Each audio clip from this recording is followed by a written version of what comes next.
अध्याय 677 आन नानजिंग युद्ध में शामिल हुआ। यांग यी के पीछे 360 कंकाल दिखाई दिए और फिर बैंगनी मिंग और लेई लिन भी उसके बगल में दिखाई दिए। उसने अपनी सांस बिल्कुल भी बर्बाद नहीं की, इससे पहले कि प्राचीन म्यान से बैंगनी तलवार की ऊर्जा की किरण तुरंत निकल आए। इसने हवा में एक बड़ा घाव कर दिया क्योंकि यह सामने के गोल्ड गार्ड में से एक से टकराया और गोल्ड गार्ड तुरंत सोने की रोशनी की किरण में बदल गया जो उड़ गई। यह एक ऐसा हमला था जिसमें 3 ओवरलैप्ड हेवन रेंज और क्रिटिकल स्ट्राइक तकनीक का दूसरा चरण शामिल था। यांग ये ने अपने दाहिने पैर से जमीन पर जोर से प्रहार किया और गोल्ड गार्ड्स के समूह पर हमला कर दिया। इस बीच 360 कंकाल उसके पीछे पीछे चल रहे थे। बैंगनी मिंग ने लेई लिन के सिर पर थप्पड़ मारा और फिर दूर खड़े गोल्ड गार्ड्स की ओर इशारा किया। लेई लिन ने जवाब में सिर हिलाया और फिर उसने अपने हाथों को आपस में ताली बजाई जिससे बिजली का एक बोल्ट आगे की ओर चमक उठा। यांग यी को गोल्ड गार्ड्स के समूह में घुसते ही घेर लिया गया और एक ही पल में अनगिनत तलवारों ने उस पर वार कर दिया। सौभाग्य से उसकी शारीरिक सुरक्षा असामान्य थी और उसने इन सभी हमलों का मजबूती से विरोध किया। उसी समय उसके हाथ में तलवार शासक तेजी से गोल्ड गार्ड की ओर टूट पड़ा। हालांकि यांग ये को यह देखकर आश्चर्य हुआ कि गोल्ड गार्ड वास्तव में इसका विरोध करने में सक्षम थे। ये गोल्ड गार्ड पहले वाले 2 से ज्यादा ताकतवर हैं। आखिर ये ग्रैंड प्रीसेप्टर कौन है? उसके पास इतनी सारी डरावनी कठपुतलियां क्यों हैं? अगर उनके पास इतनी सारी कठपुतलियां होती तो वे ग्रैंड किन साम्राज्य और दक्षिणी क्षेत्र के 6 महान संप्रदायों से कैसे हार जाते? यांग यी के मन में कई सवाल कौन थे। यांग ये ने अपना सिर हिलाया और इन विचलित करने वाले विचारों को त्याग दिया क्योंकि उसकी आंखों में क्रूरता की एक झलक दिखाई दी। उसने अपना दाहिना हाथ घुमाया और तलवार शासक की जगह इरादे वाली तलवार ने ले ली। इसके बाद उसने इसे म्यान में रख लिया और फिर एक बार तेजी से इसे बाहर निकाला। अनुभव करना। बैंगनी तलवार की ऊर्जा का एक अर्धचंद्राकार तारा आगे की ओर बढ़ा और समूह के सामने मौजूद 1 दर्जन से ज्यादा गोल्ड गार्ड्स तुरंत 2 टुकड़ों में बिखर गए। इसके अलावा उनके पीछे मौजूद गोल्ड गार्ड्स भी आफ्टरशॉक से 100 मीटर दूर तक बिखर गए। यह एक ऐसा हमला था जिसमें 5 ओवरलैप्ड हेवन रेंज और क्रिटिकल स्ट्राइक तकनीक का दूसरा चरण शामिल था। यांग ये ने अपना बायां हाथ घुमाया और कुछ दर्जन चरम श्रेणी के ऊर्जा पत्थर उसकी मुट्ठी में आ गए। इस बीच बैंगनी तलवार की ऊर्जा की एक और किरण आगे बढ़ी और उसके रास्ते में 1 दर्जन से ज्यादा गोल्ड गार्ड आधे में कट गए। यह दृश्य देखकर यिन जुवान एयर की अभिव्यक्ति बदल गई और उसने कहा उसकी तलवार की ऊर्जा पहले की तुलना में कई गुना अधिक मजबूत है। वे एक दूसरे से ओवरलैप हो गए हैं। ग्रे रंग के लबादे वाले आदमी ने धीमी आवाज में कहा। इसके अलावा उसने उन्हें हॉलो ग्राउंड से एक गुप्त तकनीक से बढ़ाया है। यही कारण है कि यह इतनी आसानी से गोल्ड गार्ड्स के कवच को तोड़ने में सक्षम था। यिन जुवान एयर ने कुछ देर तक गहराई से सोचा और कहा, महान गुरुवर, क्या यह वास्तव में हमारे लिए महान हान साम्राज्य के लिए ऐसा बलिदान देने लायक है? भूरे वस्त्र पहने व्यक्ति ने कहा, ऐसा नहीं है, लेकिन हमारे पास कोई दूसरा विकल्प नहीं है क्योंकि अगर महान हान साम्राज्य उसे अपने साथ नीचे लाने के लिए सब कुछ अनदेखा कर दे तो पूरा महाद्वीप भी विनाश का सामना कर सकता है। क्या यह इतना गंभीर है? यिन जुवान एयर आश्चर्यचकित थी। यह उससे कहीं ज्यादा है। ग्रे रंग के लबादे वाले व्यक्ति ने धीरे से आह भरी और कहा, यांग ये को कारण का पता नहीं है। बेशक अपने चरित्र के साथ वह शायद उन्हें नहीं छोड़ता, भले ही वह उन्हें छोड़ता। उन सभी वर्षों पहले तलवार संप्रदाय के संस्थापक पूर्वज ने लगभग महान हान साम्राज्य का सफाया कर दिया था। इसका बचने का कारण पूरी तरह से यह नहीं था कि पवित्र भूमि ने इसे मदद करने के लिए आगे कदम बढ़ाया था। उन सभी वर्षों पहले उन्मुक्त व्यक्ति को पवित्र भूमि से डर नहीं था, वह महान हान साम्राज्य के शाही परिवार से डरता था। यिन जुवान एयर ने पूछा, क्या यह फूल महल की तरह एक संत क्षेत्र विशेषज्ञ को बुलाने में सक्षम है? भूरे रंग के वस्त्र पहने व्यक्ति ने अपना सिर हिलाया। संत क्षेत्र के विशेषज्ञों का अब इस दुनिया में उतरना असंभव है। हालांकि ऐसे अस्तित्व हैं जो प्रोफाउंडर कॉन्टिनेंट और हॉलो ग्राउंड्स पर छिपे हुए संत क्षेत्र के विशेषज्ञों से भी अधिक भयानक हैं। टकराना। ठीक इसी समय 1 दर्जन से अधिक गोल्ड गार्ड्स को बैंगनी तलवार की ऊर्जा की किरण द्वारा उड़ा दिया गया। यांग ये बिना सीमा के ओवरलैप्ड हेवन रेंज को निष्पादित नहीं कर सकता था। हालांकि जब वह इसे बिना सीमा के निष्पादित नहीं कर सकता था तो चरम श्रेणी के ऊर्जा पत्थरों ने उसे थोड़े अंतराल के बाद इसे फिर से निष्पादित करने की अनुमति दी। क्योंकि ऊर्जा लगातार उसके शरीर में बढ़ रही थी और गहन ऊर्जा में परिवर्तित हो रही थी। हालांकि यांग ये के लिए स्थिति काफी खराब थी क्योंकि ये कंकाल उन गोल्ड गार्ड्स के बिल्कुल भी अनुरूप नहीं थे तथा उनमें से कई में तो दरारें भी दिखाई देने लगी थीं। यांग ये ने जब यह देखा तो उसने गहरी सांस ली और फिर उसकी नज़र दूर खड़े ग्रे रंग के लबादे वाले आदमी पर टिक गई। उसने बिना किसी हिचकिचाहट के अपने सामने खड़े गोल्ड गार्ड्स को खदेड़ दिया और फिर तुरंत होराइजन वॉक को अंजाम दिया। उसका फिगर तुरंत ग्रे रंग के लबादे वाले आदमी के सामने आ गया। हालांकि एक सुपर गोल्ड गार्ड जो उसके पीछे के गोल्ड गार्ड से कम 1.5 गुना बड़ा था, उसके सामने आ गया था। उसके बाद एक विशाल कृपाण जो यांग ये से भी बड़ी थी, उस पर जोर से वार किया। यांग ये की अभिव्यक्ति थोड़ी बदल गई। चकमा देने के लिए बहुत देर हो चुकी थी, इसलिए उसने तुरंत उसे रोकने के लिए अपनी इरादे वाली तलवार उठाई। टकराना, एक दबी हुई आवाज गूंजी जैसे ही दरारें उसके हाथ में मौजूद तलवार को ढक गईं। इसके अलावा यांगे के पैर वास्तव में इस हमले की ताकत से जमीन में धंस गए थे। इसके अलावा यांगे के दाहिने हाथ पर ड्रैगन के तराजू के बीच से खून के निशान रिसने लगे थे। अचानक उसने अपना बायां हाथ जमीन पर पटका और उसका पूरा शरीर हवा में उछल गया। उसने अपनी तलवार को तलवार शासक से बदल दिया और फिर अपनी पूरी शारीरिक शक्ति का इस्तेमाल करके तलवार शासक को उस सुपर गोल्ड गार्ड के खिलाफ कुचल दिया। भले ही वह एक कठपुतली थी, लेकिन उसकी प्रतिक्रिया बिल्कुल भी धीमी नहीं थी और उसने अपनी कृपाण को यांगी की तलवार पर ऊपर की ओर झटका दिया। टकराना, तलवार और कृपाण टकराने पर सुपर गोल्ड गार्ड के पैरों के नीचे से अचानक हवा की एक लहर फूट पड़ी और जमीन पर दरारें भी तुरंत दिखाई देने लगीं। विशाल दरारें लगातार आसपास की ओर फैलती रहीं और केवल 2 सांस से भी कम समय बीता इससे पहले कि 300 मीटर के क्षेत्र में जमीन दरारों से ढक गई। स्लैश, यांग ये की क्रोधित चीख गूंज उठी जब तलवार शासक एक बार फिर सुपर गोल्ड गार्ड की कृपाण पर उतरा और फिर एक विस्फोट हुआ जब सुपर गोल्ड गार्ड के नीचे की जमीन ढह गई। स्लैश, यांग ये ने फिर से तलवार शासक उठाया। इस बार पूरे सुपर गोल्ड गार्ड को जमीन में गाड़ दिया गया और फिर यांग ये उसके पीछे कूद गया। 5 सांसों से भी कम समय बीता था कि यांग ये जमीन के नीचे से निकला और उसने उस गोल्ड गार्ड का सिर पकड़ रखा था। इस बीच बैंगनी मिंक और लेई लिन उसके बगल में दिखाई दिए और बैंगनी मिंक ने दूरी की ओर इशारा किया। यांग ये का दिल तुरंत डूब गया जब उसने देखा, क्योंकि सभी कंकाल वास्तव में नष्ट हो गए थे। इसके अलावा कुछ दर्जन के अलावा जिन्हें उसने पहले नष्ट कर दिया था, एक भी गोल्ड गार्ड नष्ट नहीं हुआ था। उनमें से केवल कुछ के कवच पर लेई लिन के हमलों से झुलसने के निशान थे। बचे हुए गोल्ड गार्ड ग्रे रंग के लबादे वाले आदमी के पास लौट आए और उसने गहरी आवाज में कहा, वास्तव में ये सभी 100 गोल्ड गार्ड मोनाक दायरे में थे और मैंने उन्हें सिर्फ तुम्हारे खिलाफ इस्तेमाल करने के लिए एक साथ दायरे में दबा दिया था। फिर भी उनकी ताकतें आम मोनाक दायरे के विशेषज्ञों से कम नहीं हैं। लेकिन मुझे कभी उम्मीद नहीं थी कि तुम अपने दम पर कुछ दर्जन लोगों को मार पाओगे। हा, क्या आश्चर्य है। यांग ये ने अपना सिर फेंक दिया और कहा, इससे पहले मुझे आपकी पहचान में कोई दिलचस्पी नहीं थी, लेकिन अब मैं काफी उत्सुक हूँ। हालांकि मैं सिर्फ उत्सुक हूँ। अगर आप मुझे रोकने के लिए उन पर भरोसा करने का इरादा रखते हैं, तो मुझे नहीं लगता कि वे पर्याप्त हैं। ग्रे रंग की पोशाक पहने आदमी ने सिर हिलाया और फिर उसने अपना दाहिना हाथ हिलाया। 5 सुपर गोल्ड गार्ड उसके सामने प्रकट हुए इससे पहले कि वह कहे, अब क्या हुआ। यांग यी की आंखें थोड़ी सिकुड़ गईं और फिर उसने अपनी मुट्ठी में एक इरादे वाली तलवार बना ली। यांग ये। इस बीच यिन जुवान र ने अचानक कहा, यदि आप लड़ने पर जोर देते हैं तो सबसे बुरा परिणाम यह होगा कि हमारा उत्तरी क्षेत्र और महान हान साम्राज्य एक साथ आपसे लड़ेंगे। उस समय भले ही आपका दक्षिणी क्षेत्र जीत जाए, यह पायरिक जीत होगी। हम आपके साथ दुश्मनी नहीं करना चाहते। जैसा कि हमने पहले कहा था, अगर आप तैयार हैं तो हम सभी तुरंत दोस्त बन सकते हैं। नहीं, कोई और शर्त होनी चाहिए। ठीक इसी समय सम्राट हान, जो कई विशेषज्ञों के साथ यिन जुवान एर और भूरे रंग के वस्त्र पहने व्यक्ति के पास पहुंचे। उन्होंने यांग ये को देखा और कहा, दक्षिणी क्षेत्र के सैनिकों को केंद्रीय क्षेत्र से हटना होगा और मेरे साम्राज्य के क्षेत्र को वापस करना होगा। तभी हम वास्तव में सहयोगी बन सकते हैं। यिन जुवान एर की खूबसूरत भौहें आपस में जुड़ गईं। यह अच्छा नहीं है। निश्चित रूप से, यांग ये ने अचानक कहा, केंद्रीय क्षेत्र से बाहर निकलो। अपने साम्राज्य का क्षेत्र वापस करो। हा, क्या तुम इतने लंबे समय से सम्राट हो कि पागल हो गए हो? यदि आप सहमत नहीं हैं, तो हम युद्ध में मिलेंगे, सम्राट हान ने स्पष्ट रूप से कहा। यांग ये के मुंह के कोनों पर एक क्रूर मुस्कान उभरी और फिर उसने बैंगनी मिंक और लेई लिन दोनों को थपथपाया।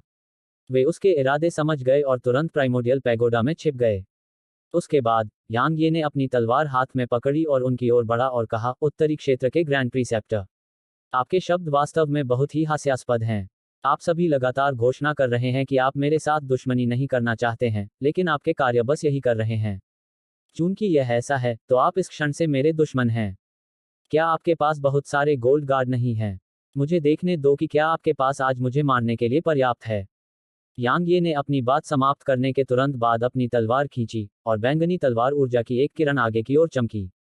एक भी आवाज नहीं गूंजी, क्योंकि उसके सामने खड़े 20 से अधिक गोल्ड गार्ड के सिर तुरंत हवा में उड़ गए। हालांकि तलवार की ऊर्जा बिखरी नहीं और यह ग्रैंड प्रेसेप्टर की ओर आगे की ओर चमकी। हालांकि जब यह ग्रैंड प्रेसेप्टर के सामने पहुंचने वाला था तो 3 सुपर गोल्ड गार्ड आगे बढ़ गए और फिर 3 विशाल कृपाणों ने एक साथ यांग ये की तलवार ऊर्जा पर प्रहार किया। टकराना। एक बहुत बड़ा विस्फोट हुआ जब कृपाणें टुकड़ों में फट गईं और फिर तलवार की ऊर्जा आगे बढ़ी और एक सुपर गोल्ड गार्ड की छाती से टकराई जिससे वह तुरंत टुकड़ों में फट गया। यहाँ सभी लोग आश्चर्यचकित थे क्योंकि यही यांग यी की असली ताकत थी। ग्रे रंग की पोशाक पहने आदमी ने अपनी मुट्ठियां कस लीं। जाहिर है उसे उम्मीद नहीं थी कि यांग यी का हमला इतना भयानक होगा।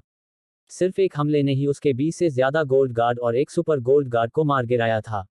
यांग यी की ताकत उसकी कल्पना से कहीं अधिक मजबूत थी।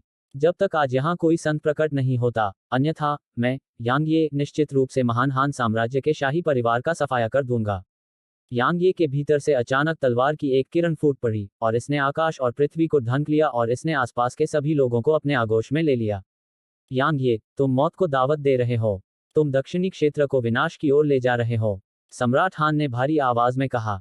यांग ये ने सम्राट हान की ओर अपनी तलवार तानते हुए कहा, मुझे नहीं पता कि मैं मरूंगा या नहीं, लेकिन मुझे यकीन है कि आप मर जाएंगे। इस बीच गोल्ड गार्ड्स का एक समूह अचानक ग्रे रंग के लबादे वाले आदमी के सामने आ गया। यह 200 गोल्ड गार्ड्स और 10 सुपर गोल्ड गार्ड्स का समूह था। यांग यी की आंखों में क्रूरता की एक किरण चमक उठी। उसी समय सुनहरी रोशनी की एक किरण चमकी और आन नानजिंग उसके पास प्रकट हुई। अध्याय 678 यांग ये और एन नानजिंग का झटका। एक नानजिंग। सम्राट हान और यिन जुवान एर के चेहरे तब गंभीर हो गए जब उन्होंने एन नानजिंग को देखा।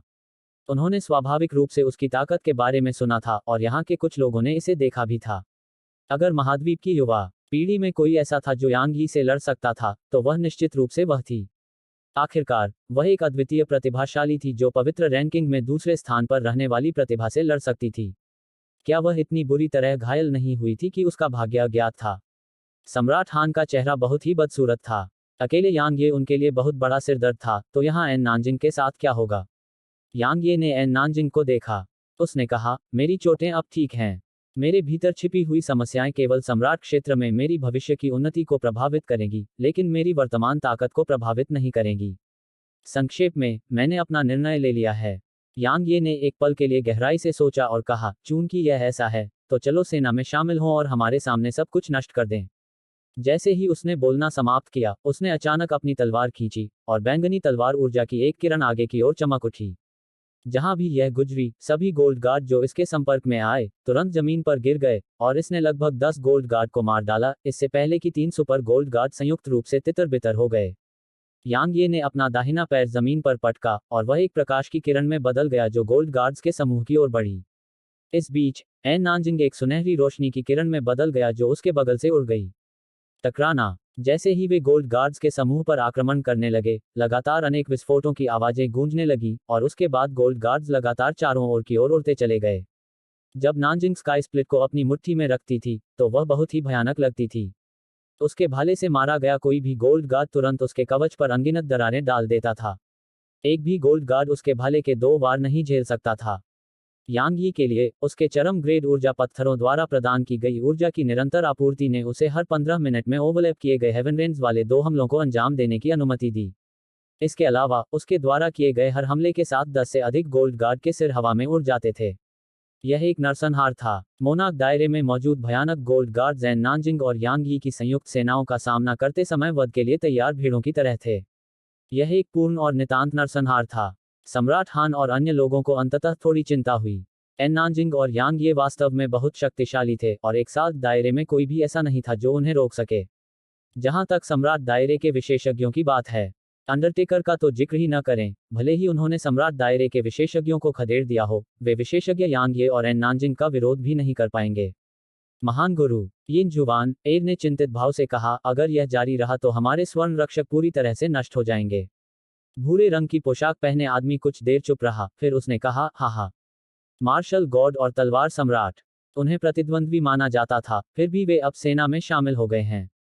जुवान एर, तुम सही हो। अगर यह जारी रहा तो हमारे गोल्ड गार्ड वास्तव में नष्ट हो जाएंगे और शायद इससे कोई फर्क नहीं पड़ेगा, भले ही मैं और भी बुला लूं। यह सुनकर सम्राट हान के चेहरे पर अचानक परिवर्तन आ गया और उन्होंने भूरे वस्त्र पहने व्यक्ति की ओर देखा और कहा, क्या तुम अपनी बात से पीछे हटने की सोच रहे हो? भूरे वस्त्र पहने व्यक्ति ने कहा, ऐसा नहीं है कि मैं चाहता हूं, लेकिन मैं मदद करने में असमर्थ हूं। सम्राट हान ने धीमी आवाज में कहा, अगर हम सेना में शामिल हो जाएं तो शायद हम उन्हें रोक सकें।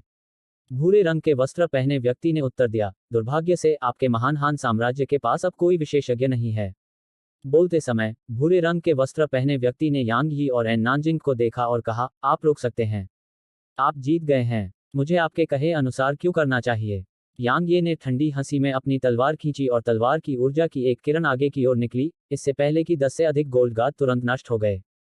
टकराना। एक भाला सुनहरी रोशनी की किरण में बदल गया जो आगे की ओर चमकी, और इसने तुरंत कई गोल्ड गार्ड्स को छेद दिया, जिससे वे जमीन पर गिर गए। एन नानजिंग ने स्काई स्प्लिट की ओर इशारा किया और वह यांग ये की तरफ जाने से पहले उसकी मुट्ठी में वापस आ गया। मार डालो। यांग ये ने ग्रे रंग के लबादे वाले आदमी को ठंडी निगाह से देखा और फिर वह आगे बढ़ा और अपनी तलवार गोल्ड गार्ड की छाती पर मार दी जो उसके सामने खड़ा था। गोल्ड गार्ड तुरंत उड़ गया। एन नानजिंग की प्रतिक्रिया भी धीमी नहीं थी। उसके भाले ने एक गोल्ड गार्ड की छाती पर वार किया। उसी समय यांग ये ने उस गोल्ड गार्ड को उड़ा दिया और उसके हमले से उस गोल्ड गार्ड का कवच तुरंत फट गया। उसके बाद एन नानजिंग का भाला सीधे उस गोल्ड गार्ड को भेद गया। यांग ये ने एन नानजिंग के स्काई स्प्लिट पर नजर डाली और फिर उसके हाथ में मौजूद इंटेंट तलवार को देखा। उसके मुंह के कोनों में कड़वाहट की एक झलक भर गई। भले ही इंटेंट तलवार शक्तिशाली थी, फिर भी यह तलवार इंटेंट से बनी तलवार थी और इसकी ताकत और कई अन्य पहलू स्काई स्प्लिट की तुलना में बिल्कुल भी नहीं थे। इसके अलावा यह स्काई स्प्लिट से भी कहीं ज्यादा घटिया थी। अगर उसके पास स्काई स्प्लिट जैसी दुर्जय तलवार होती तो उसके लिए इन गोल्ड गार्ड से निपटना बहुत आसान होता। यांग ये ने अपना सिर हिलाया और वह अपना हमला जारी रखने ही वाला था कि भूरे वस्त्रधारी व्यक्ति ने अपना हाथ हिलाया और फिर वे स्वर्ण रक्षक तुरंत सुनहरी रोशनी की किरणों में परिवर्तित हो गए जो यांग ये और एन नानजिंग के सामने से गायब हो गए। ग्रे रोब वाले आदमी ने कहा, मैंने सोचा था कि तुम अकेले हो, लेकिन मैंने कभी नहीं सोचा था कि मार्शल गॉड भी तुम्हारे साथ होगा। मैंने गलत अनुमान लगाया। मेरे ये गोल्ड गार्ड तुम्हारी संयुक्त सेना को रोकने में सक्षम नहीं हैं। अब तुम दोनों जो चाहो करो। हालांकि मुझे तुम्हें एक आखिरी सलाह देने की अनुमति दो। यदि तुम वास्तव में महान हान साम्राज्य के शाही परिवार का सफाया करने का इरादा रखते हो तो तुम शायद इसके परिणाम भुगतने में सक्षम नहीं हो सकते। यांग यी और एन नानजिंग ने एक दूसरे को देखा और फिर अचानक दोनों आगे बढ़ गए। वे बहुत तेज थे और यहाँ कोई भी उनकी हरकतों को साफ साफ नहीं देख पा रहा था। वे भूरे वस्त्रधारी व्यक्ति के सामने प्रकट हुए। उसी समय एक तलवार और एक भाला क्रमशः भूरे वस्त्रधारी व्यक्ति के माथे और पेट पर वार किया। एन नानजिंग और यांग यी की गति निश्चित रूप से उनकी क्षमता के चरम पर थी और आधे से भी कम समय बीता था जब वे उस बिंदु तक पहुंचे जहां उनकी तलवार और भाला भूरे वस्त्रधारी व्यक्ति के सामने आ गए थे। हालांकि बहुत समय नहीं बीता था कि दोनों के चेहरे बदल गए, क्योंकि उसकी तलवार और भाला दोनों ही 2 अंगुलियों से पकड़े गए थे। भूरे वस्त्र पहने व्यक्ति ने अपने बाएं हाथ की 2 अंगुलियों से एन नानजिंग के भाले की नोक पकड़ी हुई थी, जबकि उसने अपने दाहिने हाथ की 2 अंगुलियों के बीच यांग यी की तलवार की धार को जकड़ रखा था। इस समय सिर्फ यांग ये और एन नानजिंग के चेहरे पर भाव ही नहीं बदले थे, यहां तक कि सम्राट हान और यिन जुवान एर के भाव भी बदल गए थे। यिन जुवान एर के लिए यह विशेष रूप से सच था। उसकी आंखें सदमे और विस्मय से भरी हुई थीं, क्योंकि वह जानती थी कि ग्रैंड प्रीसेप्टर बहुत ही दुर्जय है, लेकिन उसने कभी नहीं सोचा था कि वह वास्तव में इस हद तक दुर्जय है। यहां तक 9वीं रैंक का सम्राट क्षेत्र विशेषज्ञ भी यांग यी और एन नानजिंग के संयुक्त हमले के खिलाफ इतनी आसानी से खुद का बचाव नहीं कर पाएगा। क्या ग्रैंड प्रीसेप्टर एक अर्धसंत हो सकता है? यह संभावना सिर्फ यिन जुवान एर ने ही नहीं सोची थी। आसपास के अनगिनत लोगों ने भी इस बारे में सोचा था। अध्याय 679 जमीन खून से ढकी हुई है। तुम दोनों ही मेरे लिए एक जैसे नहीं हो।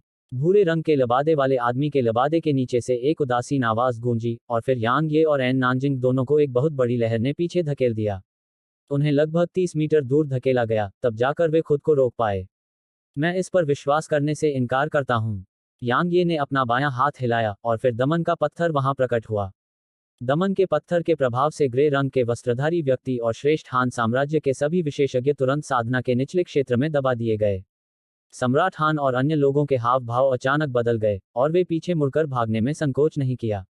मार डालो। यांग ये ने अपना दाहिना पैर जमीन पर पटका और फिर वह तुरंत ग्रे रंग के कपड़े पहने आदमी के सामने पहुंच गया और अपनी तलवार सीधे ग्रे रंग के कपड़े पहने आदमी की छाती पर मार दी।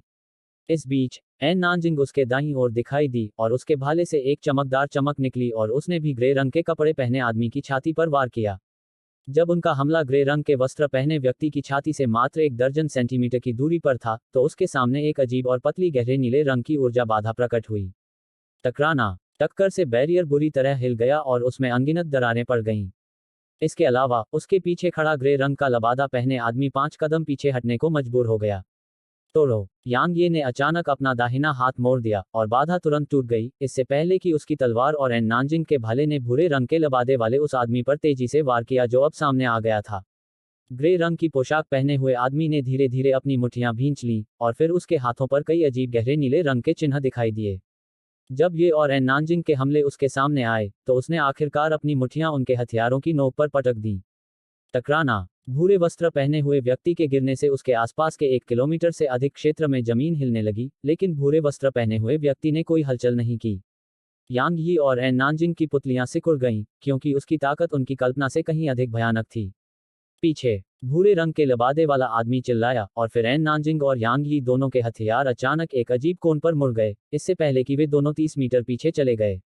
यांग यी की आंखों में एक क्रूर भाव की झलक उभरी जब उसने अपनी इरादे वाली तलवार को तेजी से म्यान में डाला और फिर तुरंत उसे खींच लिया। बैंगनी तलवार की ऊर्जा की एक किरण आगे की ओर चमकी और तुरंत भूरे रंग के लबादे वाले आदमी के सामने प्रकट हुई। बैंगनी तलवार की ऊर्जा में निहित शक्तिशाली तलवार की मंशा और भयानक ताकत ने भूरे रंग के लबादे वाले आदमी के चारों ओर के स्थान को बुरी तरह से विकृत कर दिया। हालांकि भूरे वस्त्र पहने वह आदमी अभी भी एक पहाड़ की तरह पूरी तरह से निश्चल और स्थिर बना हुआ था। जब तलवार की ऊर्जा कुछ सेंटीमीटर दूर रह गई तो भूरे वस्त्रधारी व्यक्ति ने अपनी मुट्ठियां एक बार फिर भींच लीं और फिर उसने मुट्ठियों को तलवार पर पटक दिया। टकराना। तलवार की ऊर्जा नष्ट हो गई जबकि भूरे वस्त्रधारी व्यक्ति 10 कदम पीछे हट गया। यांग ये की पुतलियां सिकुड़ गईं। उसने वास्तव में इसका प्रतिरोध किया। उस हमले में अभी अभी 6 हेवन रेंज ओवरलैप हुए थे और क्रिटिकल स्ट्राइक तकनीक के तीसरे चरण के साथ इसे और भी बढ़ाया गया था। यांग ये को पूरा भरोसा था कि 9वीं रैंक का मोनाक रियल्म विशेषज्ञ भी इतनी आसानी से उस हमले का प्रतिरोध नहीं कर पाएगा। हालांकि ग्रे रंग का लबादा पहने आदमी सफल हो गया था, और यह तब भी हुआ जब उसने दमन के पत्थर को सक्रिय किया था। वह वास्तव में कौन है? एन नानजिंग की अभिव्यक्ति भी गंभीर हो गई थी और उसने स्काई स्प्लिट पर अपनी पकड़ मजबूत कर ली थी। भूरे रंग के वस्त्र पहने हुए आदमी ने अपने हाथों पर नजर डाली। उन पर खून बह रहा निशान था। उसने कहा, मुझे कभी उम्मीद नहीं थी कि तुम मुझे चोट पहुंचा पाओगे। लगता है कि मैंने अभी भी तुम्हें कम आंका है। चलो आज की बात को ऐसे ही छोड़ देते हैं। तुम मुझे मारने के बारे में भी भूल सकते हो, क्योंकि जब तक तुम्हारा मालिक मेरे खिलाफ कार्रवाई नहीं करता तब तक इस महाद्वीप पर कोई भी मुझे नहीं मार सकता। अगर तुम उस छोटी लड़की के साथ मिल भी जाओ तो भी यह असंभव है। शायद तुम दोनों के राजसी राज्य में पहुंचने के बाद तुम इसे आजमा सकते हो। आप एक अर्ध संत हैं, यांग ये ने धीमी आवाज में कहा। भूरे वस्त्र पहने व्यक्ति ने उत्तर दिया, यांग ये, तुम्हारा चरित्र ही कारण है कि तुम तलवार दाव में इतनी उपलब्धियां प्राप्त कर सके, लेकिन इसके कारण तुम्हें बहुत सारी परेशानियों का सामना भी करना पड़ेगा। हठी लोग कभी लंबे समय तक जीवित नहीं रहते, यह एक सिद्धांत है जो प्राचीन काल से अस्तित्व में है। यदि तुम नहीं जानते कि परिस्थिति के अनुसार कैसे कार्य करना है, तो तुम्हारा भविष्य परेशानियों से भरा होगा। मुझे बस इतना ही कहना है। जैसा तुम चाहो वैसा करो। भूरे वस्त्र पहने व्यक्ति और यिन जुवान एर उसके बोलने के बाद गायब हो गए। यांग ये कुछ देर तक चुप रहा, फिर उसने कहा, अगर मैं अभी सहमत हो जाता तो दक्षिणी क्षेत्र ने तुरंत 2 दुश्मन खो दिए होते और 2 सहयोगी प्राप्त कर लिए होते। लेकिन मैं सहमत नहीं हुआ क्योंकि मैं महान हान साम्राज्य के शाही परिवार को नष्ट करना चाहता था। इस घटना के अलावा अतीत में ऐसी कई घटनाएं हुई हैं। अगर मैं लचीला होता तो वे सबसे खराब स्थिति में नहीं पहुंच पाते। नानजिंग, क्या मैं गलत था? एन नानजिंग यांग ये के सामने चली गई और फिर उसने अपनी उंगली बढ़ाकर यांग ये की छाती की ओर इशारा किया। उसने कहा, सही या गलत महत्वपूर्ण नहीं है, महत्वपूर्ण यह है कि तुम्हारा अपना विवेक साफ हो। अपने आप से पूछो कि क्या तुम महान हान साम्राज्य का विनाश करने से दोषी महसूस करोगे? यांग ये ने अपना सिर हिलाया। महान हान साम्राज्य ने उसे मारने के इरादे से एक से अधिक मौकों पर उसके खिलाफ काम किया था। वह लंबे समय से उस दुश्मनी का बदला लेना चाहता था। तो वह कैसे दोषी महसूस कर सकता था? इसके अलावा उसने महान हान साम्राज्य पर विश्वास करने से इनकार कर दिया, भले ही उसने आत्मसमर्पण कर दिया हो। एन नानजिंग ने कहा, चूंकि यह ऐसा ही है, तो फिर उसकी बातों की परवाह क्यों करें? चूंकि आपके दिल में कोई अपराध बोध या डर नहीं है, तो आपको हिम्मत से आगे बढ़ना चाहिए। मैं आपके साथ रहूंगा। यांग ये कुछ देर के लिए चुप हो गया, फिर मुस्कुराया, तुम सही हो। अगर मैं अभी सहमत हो जाता तो मुझे 2 सहयोगी मिल सकते थे, लेकिन यह वह नहीं होगा जो मैं चाहता हूं।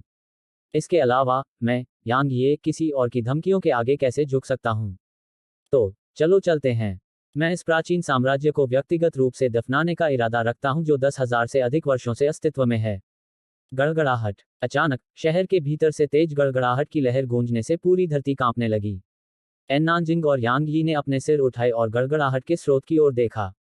उन्होंने गहरे सुनहरे बख्तरबंद घुड़सवारों के एक समूह को अपने हाथों में जेट काले भाले लेकर उनकी ओर बढ़ते देखा। घुड़सवार सेना में 500 से ज्यादा लोग थे और उनमें से हर एक साथ दायरे की 9वीं रैंक पर था। इसके अलावा उनके सवार एक साल्ट रैंक क्रिम्सन फ्लेम घोड़े थे। क्रिम्सन फ्लेम घोड़े बहुत बड़े होते थे और उनके सिर पर स्टील की तरह मजबूत सींग होते थे। बेशक उनकी सबसे महत्वपूर्ण क्षमता उनकी गति थी, क्योंकि उनकी पूरी गति हवा से मुकाबला करने में सक्षम थी। घुड़सवार सेना यांगये और अन्नानजिंग से 1 किलोमीटर दूर रुक गई, लेकिन घुड़सवार सेना से निकलने वाली भव्य आभा ने अन्नानजिंग और यांगये दोनों को नाराज कर दिया। उनका आभामंडल एक तूफान की तरह था, जिसके कारण यांग यी और एन्नानजिंग दोनों को थोड़ा घुटन महसूस हो रही थी, भले ही वे घुड़सवार सेना से बहुत दूर थे। क्योंकि घुड़सवार सेना को ऐसा लग रहा था जैसे कोई पहाड़ उनकी ओर गिर रहा हो। क्रिम्सन्स की कैवेलरी। एन्नानजिंग की गहरी ऊर्जा उमड़ पड़ी जब उसने कहा, यह घुड़सवार सेना एक्साल्टेड हान साम्राज्य के आखिरी बचे हुए ट्रम्प कार्ड में से एक है। भले ही वे सभी एक साथ दायरे में हैं, लेकिन वे मोनाक दायरे के विशेषज्ञों से कमजोर नहीं हैं। खासकर जब वे पूरी गति से आगे बढ़ना शुरू करते हैं, तो 9वीं रैंक के मोनाक दायरे के विशेषज्ञ भी उनसे सीधे लड़ने की हिम्मत नहीं करते। यांग ये ने सिर हिलाया, उसने महसूस किया कि वे सिर्फ उनके द्वारा उत्सर्जित की गई प्रभावशाली आभा से ही कोई साधारण घुड़सवार सेना नहीं थे।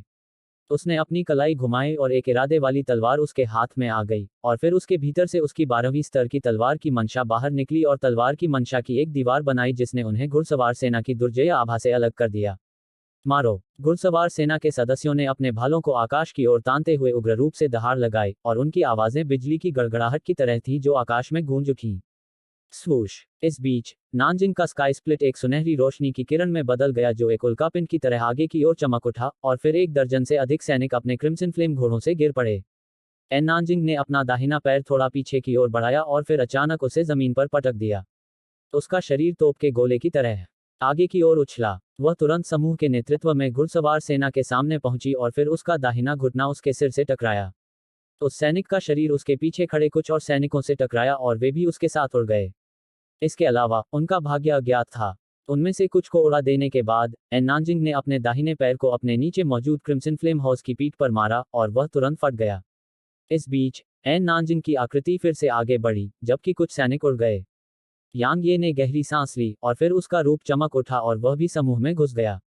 जब उसने अपनी तलवार तेजी से घुमाई तो घुड़सवार सेना में तलवार की ऊर्जा की अनगिनत लड़ियां लगातार चमक उठीं। व्यवहारिक रूप से तलवार की ऊर्जा की हर एक लड़ी ने एक सैनिक का सिर उड़ा दिया, लेकिन उनमें से कोई भी भागा नहीं, और यह इस हद तक था कि एक भी तीखी चीख नहीं गूंजी। यह मौत तक की लड़ाई थी। यांग यी और एन नानजिंग की संयुक्त सेना की ताकत व्यवहारिक रूप से अजेय थी। हालांकि घुड़सवार सेना निडर थी और उन्होंने तुरंत आगे बढ़कर अपने गिरे हुए साथियों की जगह ले ली। यांग यी और एन नानजिंग ने बिल्कुल भी पीछे नहीं हटे। उनका हर एक हमला निर्दयी था और हर एक हमला एक जान ले लेता था। जब उसने देखा कि आन नानजिंग और यांग ये मौत के देवता की तरह अपनी जिंदगी काट रहे हैं, तो सम्राट हान का चेहरा उदास हो गया, जबकि उसके साथ बैठे विशेषज्ञों ने आश्चर्य व्यक्त किया। इसके अलावा उन सभी की आंखें भय से भरी हुई थीं। जब लगभग आधी घुड़सवार सेना का सफाया हो चुका था, तो सम्राट हान ने अचानक पलटकर अपने पीछे खड़े विशेषज्ञों की ओर देखा। आप सभी जा सकते हैं। आप चाहें तो आत्मसमर्पण कर सकते हैं। यांग ये शाही परिवार का सफाया करना चाहता है। अगर आप विरोध नहीं करेंगे तो वह आप सभी का सफाया नहीं करेगा। सम्राट। वे विशेषज्ञ भयभीत हो गए और उन्होंने जल्दी से सम्राट हान को प्रणाम किया और कहा, हम आपके साथ जीने और मरने को तैयार हैं। सम्राट हान ने अपना हाथ हिलाया और कहा, यह तथ्य कि आप सभी अभी भी यहाँ हैं, आपकी वफादारी का पर्याप्त सबूत है। मैं आप सभी का परीक्षण नहीं कर रहा हूँ। यहाँ तक कि सम्राट क्षेत्र के विशेषज्ञ भी यांग ये और एन नानजिंग को रोकने में सक्षम नहीं हैं। यहाँ रहना अपनी जान देने से अलग नहीं है। जाओ, बस चले जाओ। सम्राट हान, जरूरी नहीं कि हम हार जाएं। जनरलों में से एक ने धीमी आवाज में कहा, सम्राट हान, कृपया ड्रैगन गार्ड और ब्लड गार्ड को भेज दें। उन्हें क्रिम्सन्स की कैवेलरी के साथ सेना में शामिल होने की अनुमति दें। सम्राट हान ने अपना सिर हिलाया और कहा, शानदार, हान साम्राज्य लगभग हार चुका है। यह स्थिति को बदलने में असमर्थ है। आप सभी के जाने के लिए अभी भी समय है। यदि आप अभी कार्रवाई नहीं करते हैं तो बहुत देर हो सकती है। उस जनरल ने आगे कहा, सम्राट, हम सभी जो अभी भी आपके साथ खड़े हैं, आपको धोखा देने के बजाय मरना पसंद करेंगे। इसलिए कृपया ऐसी बातें दोबारा न कहें। हम आपके साथ जीने और मरने को तैयार हैं। सम्राट हान ने कुछ देर तक उन्हें देखा और फिर मुड़कर महल की ओर उड़ते हुए कहा, मैं महल लौट रहा हूँ। ड्रैगन गार्ड और ब्लड गार्ड को यांग ये और एन नानजिंग को रोकने का आदेश दें। चूंकि यांग ये मेरे महान हान साम्राज्य को नष्ट करना चाहता है, तो मैं हमारे साथ पूरे महाद्वीप को दफना दूंगा।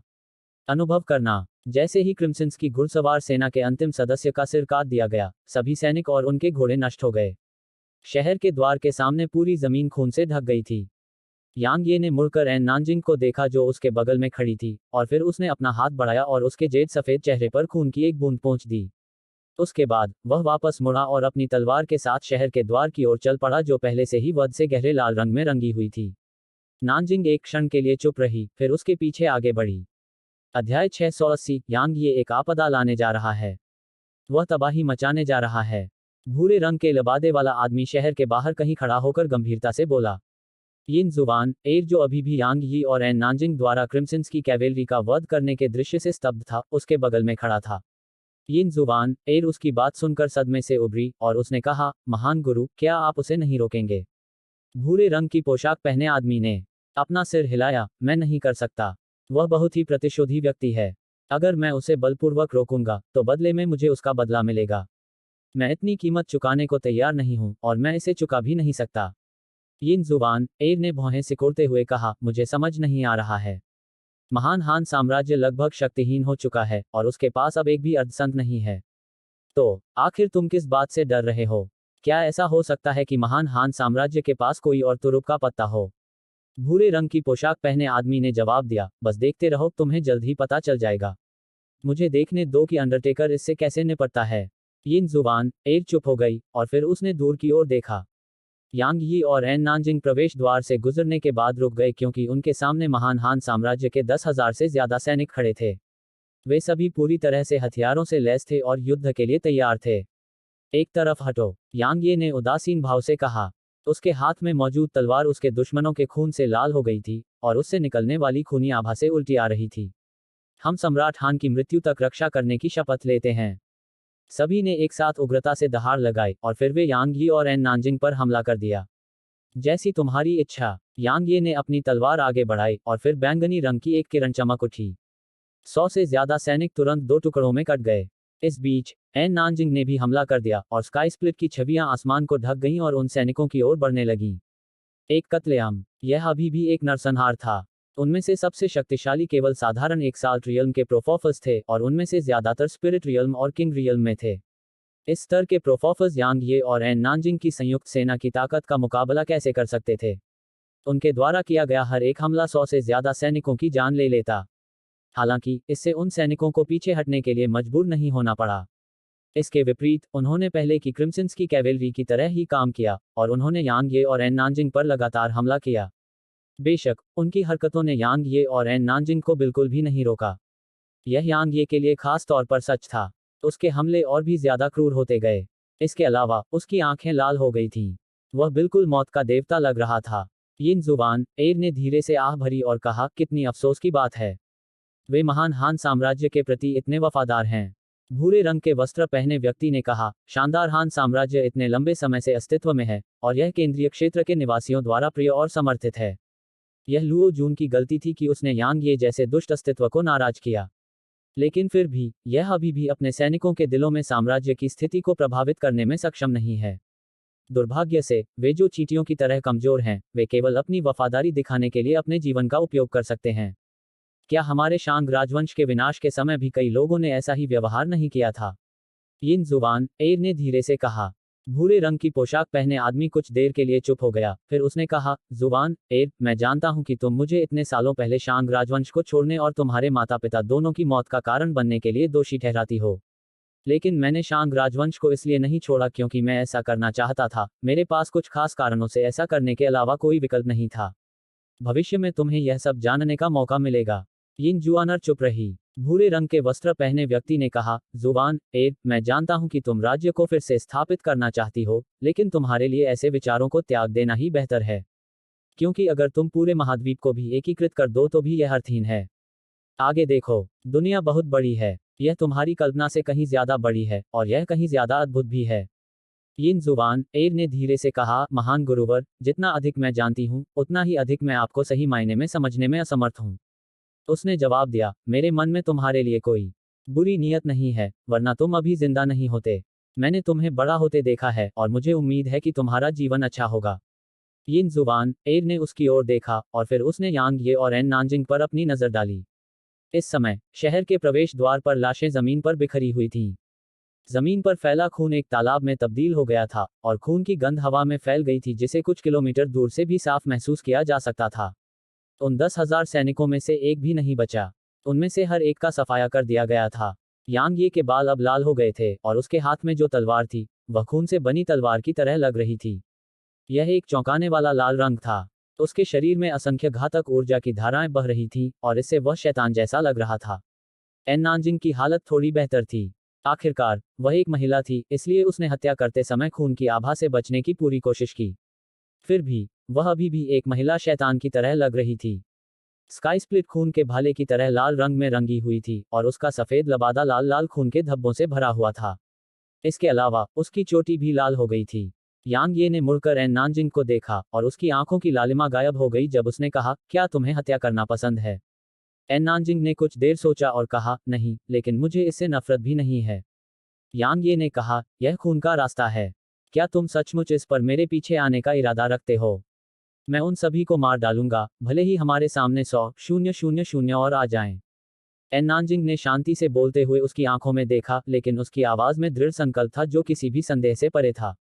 यांग ये ने जोर से हंसते हुए कहा, ठीक है, मैं उन सभी को मार डालूंगा जिन्हें महान हान साम्राज्य मुझे रोकने के लिए भेजेगा। मार डालो, तब तक मारो जब तक कि लाशें जमीन पर न छा जाएं।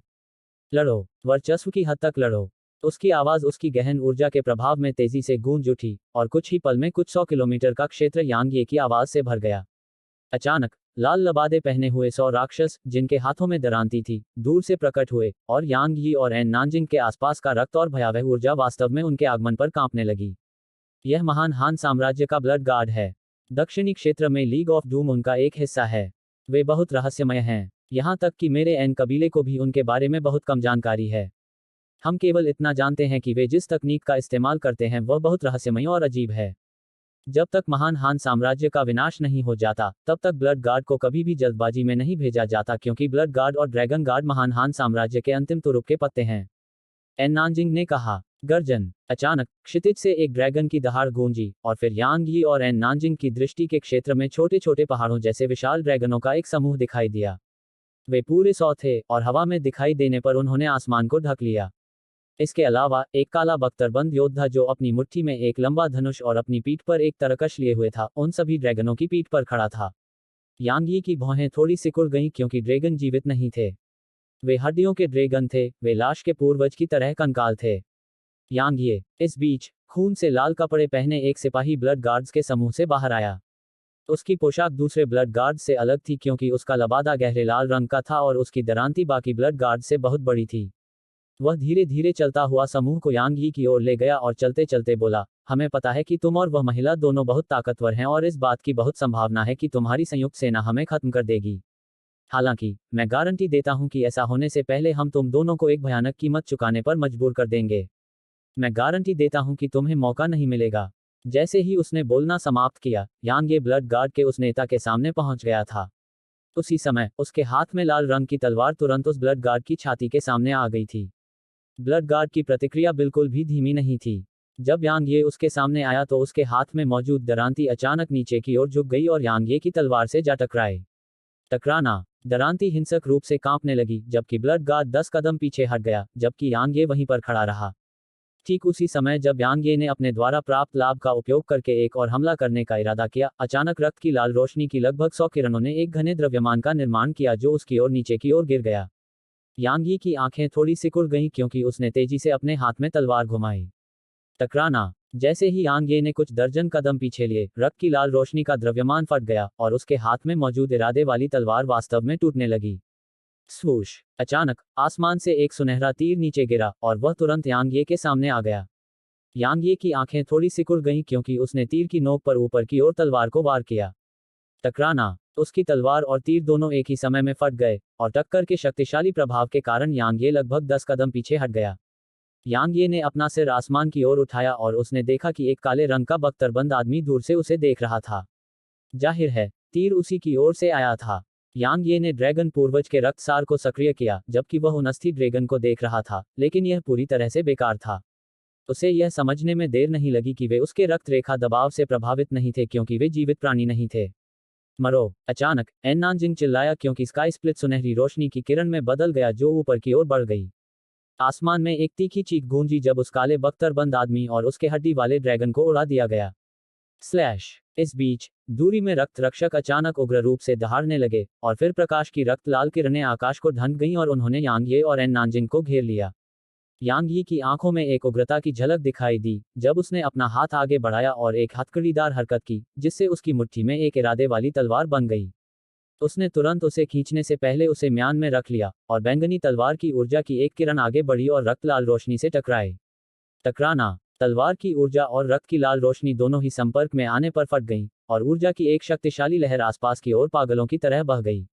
आसपास के घर और जमीन ऊर्जा की लहर से तुरंत नष्ट हो गए और कुछ ही समय में 50 किलोमीटर के क्षेत्र में सभी इमारतें खंडहर में तब्दील हो गईं। एन नानजिंग यांग यी के पास चली गई और फिर उसने उनके ऊपर हड्डी के ड्रैगन को देखा, इससे पहले कि वह रक्त रक्षकों को देखती जिन्होंने एक अजीब गठन बनाया था। उसने पूछा, तुम्हें क्या चाहिए? यांग ये ने कहा, आप पहले क्यों नहीं चुनते? एन नानजिंग ने मना नहीं किया। उसने सिर हिलाया और फिर अपना दाहिना पैर जमीन पर पटका और एक प्रकाश की किरण में बदल गई जो आसमान में चली गई। उसने स्काई स्प्लिट को तेजी से आसमान की ओर उछाला और फिर उसकी छवियां आसमान में छा गईं, जैसे कि वे ड्रैगन गार्ड के काले बख्तरबंद दीपोफर और बोन ड्रैगन में से एक को घेरे हुए थीं। बस एक पल बीता कि आसमान में एक तीखी चीख गूंज उठी, मार डालो। इस बीच रक्त रक्षक अचानक उग्र रूप से दहाड़ने लगे और फिर वे रक्त लाल प्रकाश की किरणों में परिवर्तित हो गए जो यांगे की ओर चमक उठे। यांगे ने तलवार को म्यान में रख लिया जबकि तलवार का इरादा उसके पूरे शरीर में फैल गया। उसने कहा, अगर कोई मेरा रास्ता रोकेगा तो मैं सिर्फ एक को मार डालूंगा। अगर लोगों का एक शहर मेरा रास्ता रोकेगा तो मैं पूरे शहर का कत्लेआम कर दूंगा। ओह! तलवार की एक आवाज आकाश में गूंजी।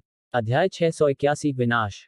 यांग ये ने दक्षिणी क्षेत्र की सेना को मदद देने का विकल्प नहीं चुना क्योंकि इससे उसे भारी नुकसान उठाना पड़ता। इसके अलावा उसे एन नानजिंग और अपनी क्षमता पर पूरा भरोसा था। इस बार लड़ाई एक तरफा नहीं थी जैसा कि पहले हुआ करती थी। चाहे वह ब्लड गार्ड हो या ड्रैगन गार्ड, उनका कोई भी सदस्य अकेले यांग ये या एन नानजिंग से नहीं लड़ सकता था, लेकिन उनकी संयुक्त सेना यांग ये और एन नानजिंग का विरोध करने में सक्षम थी। कम से कम वे दोनों इतनी आसानी से हत्या करने में सक्षम नहीं थे जितना कि वे पहले करते थे। यिन जुबान एर ने अपनी नजर हटा ली और भूरे रंग के लबादे वाले आदमी की ओर देखा। ग्रैंड प्रीसेप्टर, अगर आपने अभी गोल्ड गार्ड्स भेजे तो यांग ये और एन नानजिंग को खदेड़ दिया जा सकता है। ग्रे रंग के लबादे वाले आदमी ने जवाब दिया, ब्लड गार्ड और ड्रैगन गार्ड बुरे नहीं हैं, लेकिन वे यांग ये और एन नानजिंग को नहीं रोक सकते। क्या तुमने ध्यान नहीं दिया? यांग ये ने अभी तक दमन के पत्थर या तलवार के क्षेत्र का उपयोग नहीं किया था। जहां तक एन नानजिंग की बात है, उसने अभी तक कोई भी तकनीक नहीं अपनाई है और वह अब तक सिर्फ सामान्य हमले ही कर रही है। यिन जुबान एर के हाव भाव थोड़े बदल गए जब उसने कहा, महान गुरुवर, आपका मतलब है कि वे गंभीरता से नहीं लड़ रहे हैं? उन्होंने जवाब दिया, उन्होंने मेरे साथ संघर्ष के दौरान भी अपनी पूरी ताकत का इस्तेमाल नहीं किया। क्यों? वह हैरान थी। उन्होंने उत्तर दिया, युद्ध ही शक्ति प्राप्त करने का एकमात्र मार्ग है और केवल निरंतर युद्ध ही किसी को तेजी से विकसित होने में सक्षम बनाता है। यहाँ से बहुत दूर एक जगह पर कुछ कुलों के प्रतिभाशाली लोगों को उनके चलने के योग्य होने के समय से ही उनके प्रशिक्षण की शुरुआत करने के लिए क्रूर प्रशिक्षण शिविरों में भेजा जाएगा। वे अंतहीन युद्ध के बीच बढ़ते हैं। यांग ये और एन नानजिंग इस दुनिया में बहुत शक्तिशाली हैं और उन्हें वहां दुर्लभ प्रतिभाशाली माना जा सकता है। हालांकि उन्हें शीर्ष पर नहीं माना जा सकता है। तुम दुनिया के जिन प्रतिभाशाली लोगों की बात कर रहे हो, क्या वे एन नानजिंग और यांग ये से भी अधिक शक्तिशाली हैं? यिन जुबान एर की आंखें आश्चर्य से भर गईं। उन्होंने जवाब दिया, जुबान एर, तुम्हें याद रखना चाहिए कि इस दुनिया में सबसे महान प्रतिभा जैसी कोई चीज नहीं है क्योंकि हमेशा एक बेहतर प्रतिभा होती है। इसी तरह कोई भी सबसे मजबूत नहीं है क्योंकि हमेशा कोई ना कोई उससे ज्यादा मजबूत होता है। महान गुरु, आप महाद्वीप से नहीं हैं, है न? यिन जुबान एर ने भूरे वस्त्र पहने हुए व्यक्ति की आंखों में देखते हुए यह प्रश्न पूछा। उसने जवाब दिया, आप भी ठीक नहीं हैं। यिन जुआनर अवाक थी। अनुभव करना। यांग ये की तलवार एक ब्लड गार्ड की गर्दन के आर पार हो गई और फिर एक सिर तुरंत आसमान में उछल गया जबकि यांग ये तुरंत अगले ब्लड गार्ड की ओर झपटा। मारना। यांग ये के मन में बस यही विचार रह गया था। उसकी राय में जो कोई भी उसके रास्ते में खड़ा होगा वह मौत का हकदार है। इस समय वह तलवार की ऊर्जा को और अधिक जारी नहीं कर पा रहा था क्योंकि उसके भीतर कोई गहन ऊर्जा नहीं बची थी। यहाँ तक कि उसके पास मौजूद चरम श्रेणी के ऊर्जा पत्थर भी उसे पर्याप्त ऊर्जा प्रदान करने में सक्षम नहीं थे। इस समय वह केवल अपनी शारीरिक शक्ति और बचाव पर ही भरोसा कर सकता था। एक के बाद एक शव उसके पैरों तले गिरते गए, लेकिन उसका इरादा चट्टान की तरह दृढ़ था, क्योंकि दुश्मनों को मारना ही था। ब्लड गार्ड्स की संख्या कम होती गई और लगभग 10 मिनट बीतने के बाद केवल 20 से कुछ ज्यादा ही बचे। इस पूरी प्रक्रिया के दौरान यांग ही पर अनगिनत बार हमला हुआ था, लेकिन उसने उनके हमलों का डटकर विरोध किया। इस समय उसने किसी भी तरह का बचाव करने की पूरी तरह से उपेक्षा की थी, और उसने बस उनके साथ मुक्का मारा। परिणाम यह हुआ कि उसके शत्रु तो मर गए, परंतु वह बच गया। इस क्षण एक दुर्जेय भौतिक शरीर का लाभ स्पष्ट रूप से प्रदर्शित हुआ। इस बीच ब्लड गार्ड का नेता अचानक यांग ये के सामने आया, और फिर उसकी दरांती खून की लाल रोशनी की किरण में बदल गई जो यांग ये की ओर बढ़ी। यांग ये ने तेजी से अपनी तलवार घुमाई, और खून की लाल रोशनी की किरण बिखर गई जबकि दरांती टुकड़ों में फट गई। उसी समय यांग ये को 10 कदम पीछे हटने पर मजबूर होना पड़ा। जैसे ही उन्हें एक दूसरे से दूर धकेला गया, दूसरे ब्लड गार्ड तुरंत एक साथ आ गए, और उनके नेता ने गहरी आवाज में कहा, हम ब्लड गार्ड्स ने अनगिनत मोनाक दायरे के विशेषज्ञों का वध किया है, और यहां तक कि 9वीं रैंक के मोनाक दायरे के विशेषज्ञ भी हमारी दरांतियों के नीचे गिर गए हैं। लेकिन मैंने कभी नहीं सोचा था कि हम आप जैसे एक साथ दायरे के गहन व्यक्ति के हाथों हार जाएंगे। तलवार संप्रदाय के संस्थापक पूर्वज के बाद तलवार दाव में सबसे दुर्जेय प्रतिभा से जैसी उम्मीद थी। यांग ये ने आसमान की ओर देखा। इस समय एन नानजिंग लगातार आसमान में चमक रही थी, और हर बार जब वह स्काई स्प्लिट को घुमाती तो ड्रैगन गार्ड के सदस्यों को या तो मार देती या घायल कर देती। एन नानजिंग को घेर लिया गया था और उस पर हमला किया जा रहा था, लेकिन वह युद्ध की लय पर नियंत्रण में थी। इसके अलावा, जबकि उसके पास यांग ये के समान शारीरिक रक्षा नहीं थी, उसकी लड़ाकू प्रवृत्ति यांग ये से कहीं अधिक थी। वह लगातार अपने दुश्मन की हरकतों का अनुमान लगाने में सक्षम थी, इसलिए उसे व्यवहारिक रूप से कोई चोट नहीं लगी। इस खोज ने यांग यी को पूरी तरह से सहज महसूस कराया। उसने अपनी नजर हटा ली और हाथ में एक इरादे वाली तलवार पकड़े हुए धीरे धीरे ब्लड गार्ड्स की ओर चल पड़ा। उसी समय उसकी जेब में मौजूद ऊर्जा के पत्थर लगातार ऊर्जा उत्सर्जित कर रहे थे जो उसके शरीर में उमड़ रही थी। इस समय किसी भी शब्द की आवश्यकता नहीं थी। ब्लड गार्ड के लिए झुकना या पीछे हटना असंभव था। इसलिए अगर वह महान हान साम्राज्य के शाही परिवार को मारना चाहता था, तो उसे उनका सफाया करना ही था। इस बीच ब्लड गार्ड के नेता ने अचानक कहा, हर कोई, यहां तक कि सम्राट क्षेत्र के विशेषज्ञ भी उसके भौतिक शरीर को कोई नुकसान पहुंचाना मुश्किल पाएंगे। अगर हम इसी तरह लड़ते रहे तो सिर्फ मौत ही हमारा इंतजार कर रही है। हम सम्राट हान के बहुत बड़े कर्जदार हैं। अब हमें उस कर्ज को चुकाना होगा। उसे मारने के लिए सब कुछ अनदेखा कर दो।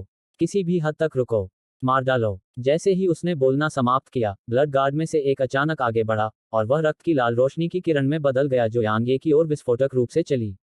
यांग ये से सिर्फ 6 मीटर दूर पहुंचने पर उसका शरीर अचानक फूलने लगा और फिर टकराना। उसका शरीर फट गया और एक भयानक रक्त लाल बवंडर यांग यी की ओर बढ़ गया। जहां भी यह गुजरा, अंतरिक्ष कांप उठा और यह एक बेहद भयावह दृश्य था। आत्मविस्फोट। यांग ये के हाव भाव थोड़े बदल गए। उसे उम्मीद नहीं थी कि ब्लड गार्ड वास्तव में खुद को उड़ा लेगा। यांग ये ने लापरवाही से काम करने की बिल्कुल भी हिम्मत नहीं की, क्योंकि उसने उसे अपनी ओर आते देखा और उसने दोनों हाथों से इरादे वाली तलवार को कसकर पकड़ लिया और उसे तेजी से घुमाया। टकराना। यांग यी की तलवार हिंसक रूप से कांपने लगी जबकि उसका शरीर पीछे की ओर फट गया, और उसके पैरों ने 30 मीटर से अधिक लंबी दरार खोद दी, इससे पहले कि वह आखिरकार खुद को रोक पाता। इस समय उसकी तलवार पर कुछ दरारें दिखाई देने लगी थीं। मार डालो। इस बीच यांग ये के सामने एक और ब्लड गार्ड प्रकट हुआ, और फिर वह पिछले ब्लड गार्ड की तरह अचानक फट गया, जिससे एक और भयानक रक्त लाल बवंडर यांग ये की ओर बढ़ गया। यांग ये की आंखें थोड़ी सिकुड़ गईं, और उसकी तलवार बिजली की तरह आगे बढ़ी और खून से लाल बवंडर से टकरा गई। एक बहुत बड़ा विस्फोट हुआ जब तलवार और बवंडर अलग हो गए, और ऊर्जा की एक शक्तिशाली लहर ने यांग ये को फिर से पीछे की ओर उड़ा दिया। मारना, मारना, मारना। क्रोध की दहाड़ के बाद दहाड़ गूंज उठी जब ब्लड गार्ड ने खुद को विस्फोट करने से पहले यांगी पर पागलों की तरह हमला किया। जब नानजिंग ने ड्रैगन गार्ड के साथ भीषण युद्ध में भाग लिया, तो उसने नीचे से भारी विस्फोटों की आवाज सुनी और उसका चेहरा बदल गया। उसने स्काई स्प्लिट को क्षैतिज रूप से घुमाया और प्रकाश का एक अर्धचंद्राकार आगे की ओर चमक उठा और उसके सामने खड़े कुछ ड्रैगन गार्ड को उड़ा दिया। एन नानजिंग ने नीचे देखा। इस समय नीचे की जमीन खूनी लाल बवंडर से घिरी हुई थी, और ज्यादा से ज्यादा ब्लड गार्ड्स के खुद को विस्फोट करने की गड़गड़ाहट लगातार गूंज रही थी। सभी रक्त रक्षकों को स्वयं को विस्फोटित करने में केवल कुछ ही सांसों का समय लगा। उनमें से हर एक साथ दायरे के शिखर पर एक प्रोफोर्थर था, और उन्होंने जो साधना तकनीकें विकसित की, वे एक साल्टेड हान साम्राज्य की एक गुप्त तकनीक थी जो प्राचीन काल से विरासत में मिली थी। इसलिए उनमें से हर एक एक साधारण एक साथ दायरे के प्रोफोर्थर से कहीं ज्यादा शक्तिशाली था, इसलिए उनके आत्म विस्फोट से होने वाला विस्फोट स्वाभाविक रूप से एक साधारण प्रोफोर्थर की तुलना में कहीं ज्यादा भयानक था। जैसे ही रक्तलाल बवंडर एक के बाद एक आए, कुछ ही देर में शहर का प्रवेश द्वार रक्तलाल भंवर में तब्दील हो गया और उसके आसपास की सभी इमारतें उड़कर चूर्ण में तब्दील हो गईं। जहां तक ये का सवाल है, जो इस भंवर के केंद्र में था। जब नानजिंग ने ऐसा दृश्य देखा तो उसका दिल थोड़ा बैठ गया। अचानक भंवर के भीतर से प्रकाश की एक किरण आसमान में चमकी और फिर उसके साथ तलवार क्यूई की कुछ हजार लड़ियां ऊपर उठीं। बस एक पल बीता और भंवर के भीतर अनगिनत छेद हो गए, और फिर खून जैसा लाल भंवर बस एक और पल तक रहा, फिर धीरे धीरे आसपास की ओर फैल गया। यांग ये सबके सामने प्रकट हुआ। इस समय यांग ये वास्तव में बहुत ही दयनीय स्थिति में था। उसकी तलवार टुकड़ों में बिखर गई थी, उसके मुंह के कोनों से लगातार खून बह रहा था, और उसके कपड़े अब उसके शरीर को ढकने में सक्षम नहीं थे, जिससे ड्रैगन के बहुत सारे स्केल बाहर निकल आए थे। इसके अलावा ड्रैगन के स्केल के नीचे से लाल रंग का खून रिस रहा था। यांग ये ने अपने मुंह के कोनों पर लगे खून को पोंछा और फिर उसने धीरे से अपनी आंखें बंद कर लीं। इस बार उसे समझ में आया कि हालांकि उसका भौतिक शरीर बहुत ही दुर्जय था और ज्यादातर मोनार्क रियल्म विशेषज्ञों से भी ज्यादा मजबूत था, लेकिन उसकी ताकत अजेयता का प्रतिनिधित्व नहीं करती थी। फिर भी उसे चोटें लग सकती थीं। लोग भुलक्कड़ और आलसी थे। कुछ बातें ऐसी होती थीं जो उन्हें समझ में आती थीं और वे उन्हें उसी समय याद कर लेते थे। लेकिन अगर कुछ ऐसा न हुआ हो जिससे उनकी यादें ताज़ा हो जाएं तो उन्हें उसे भूलने में ज्यादा समय नहीं लगता था। ब्लड गार्ड के पिछले आत्मा विस्फोट ने उसे घायल कर दिया था, लेकिन उसने सोचा था कि विस्फोटों से उसे घायल होना असंभव है। वह गलत था, इसलिए उसने अपनी गलती की कीमत चुकाई। यांग ये ने एक गहरी सांस ली, अपनी आंखें खोली और कहा, मुझे ऐसा क्यों लग रहा है कि मार्शल दाओ की ओर मेरा रास्ता अभी शुरू ही हुआ है। टकराना। नानजिंग उसके पास आई और पूछा, क्या आप ठीक हैं?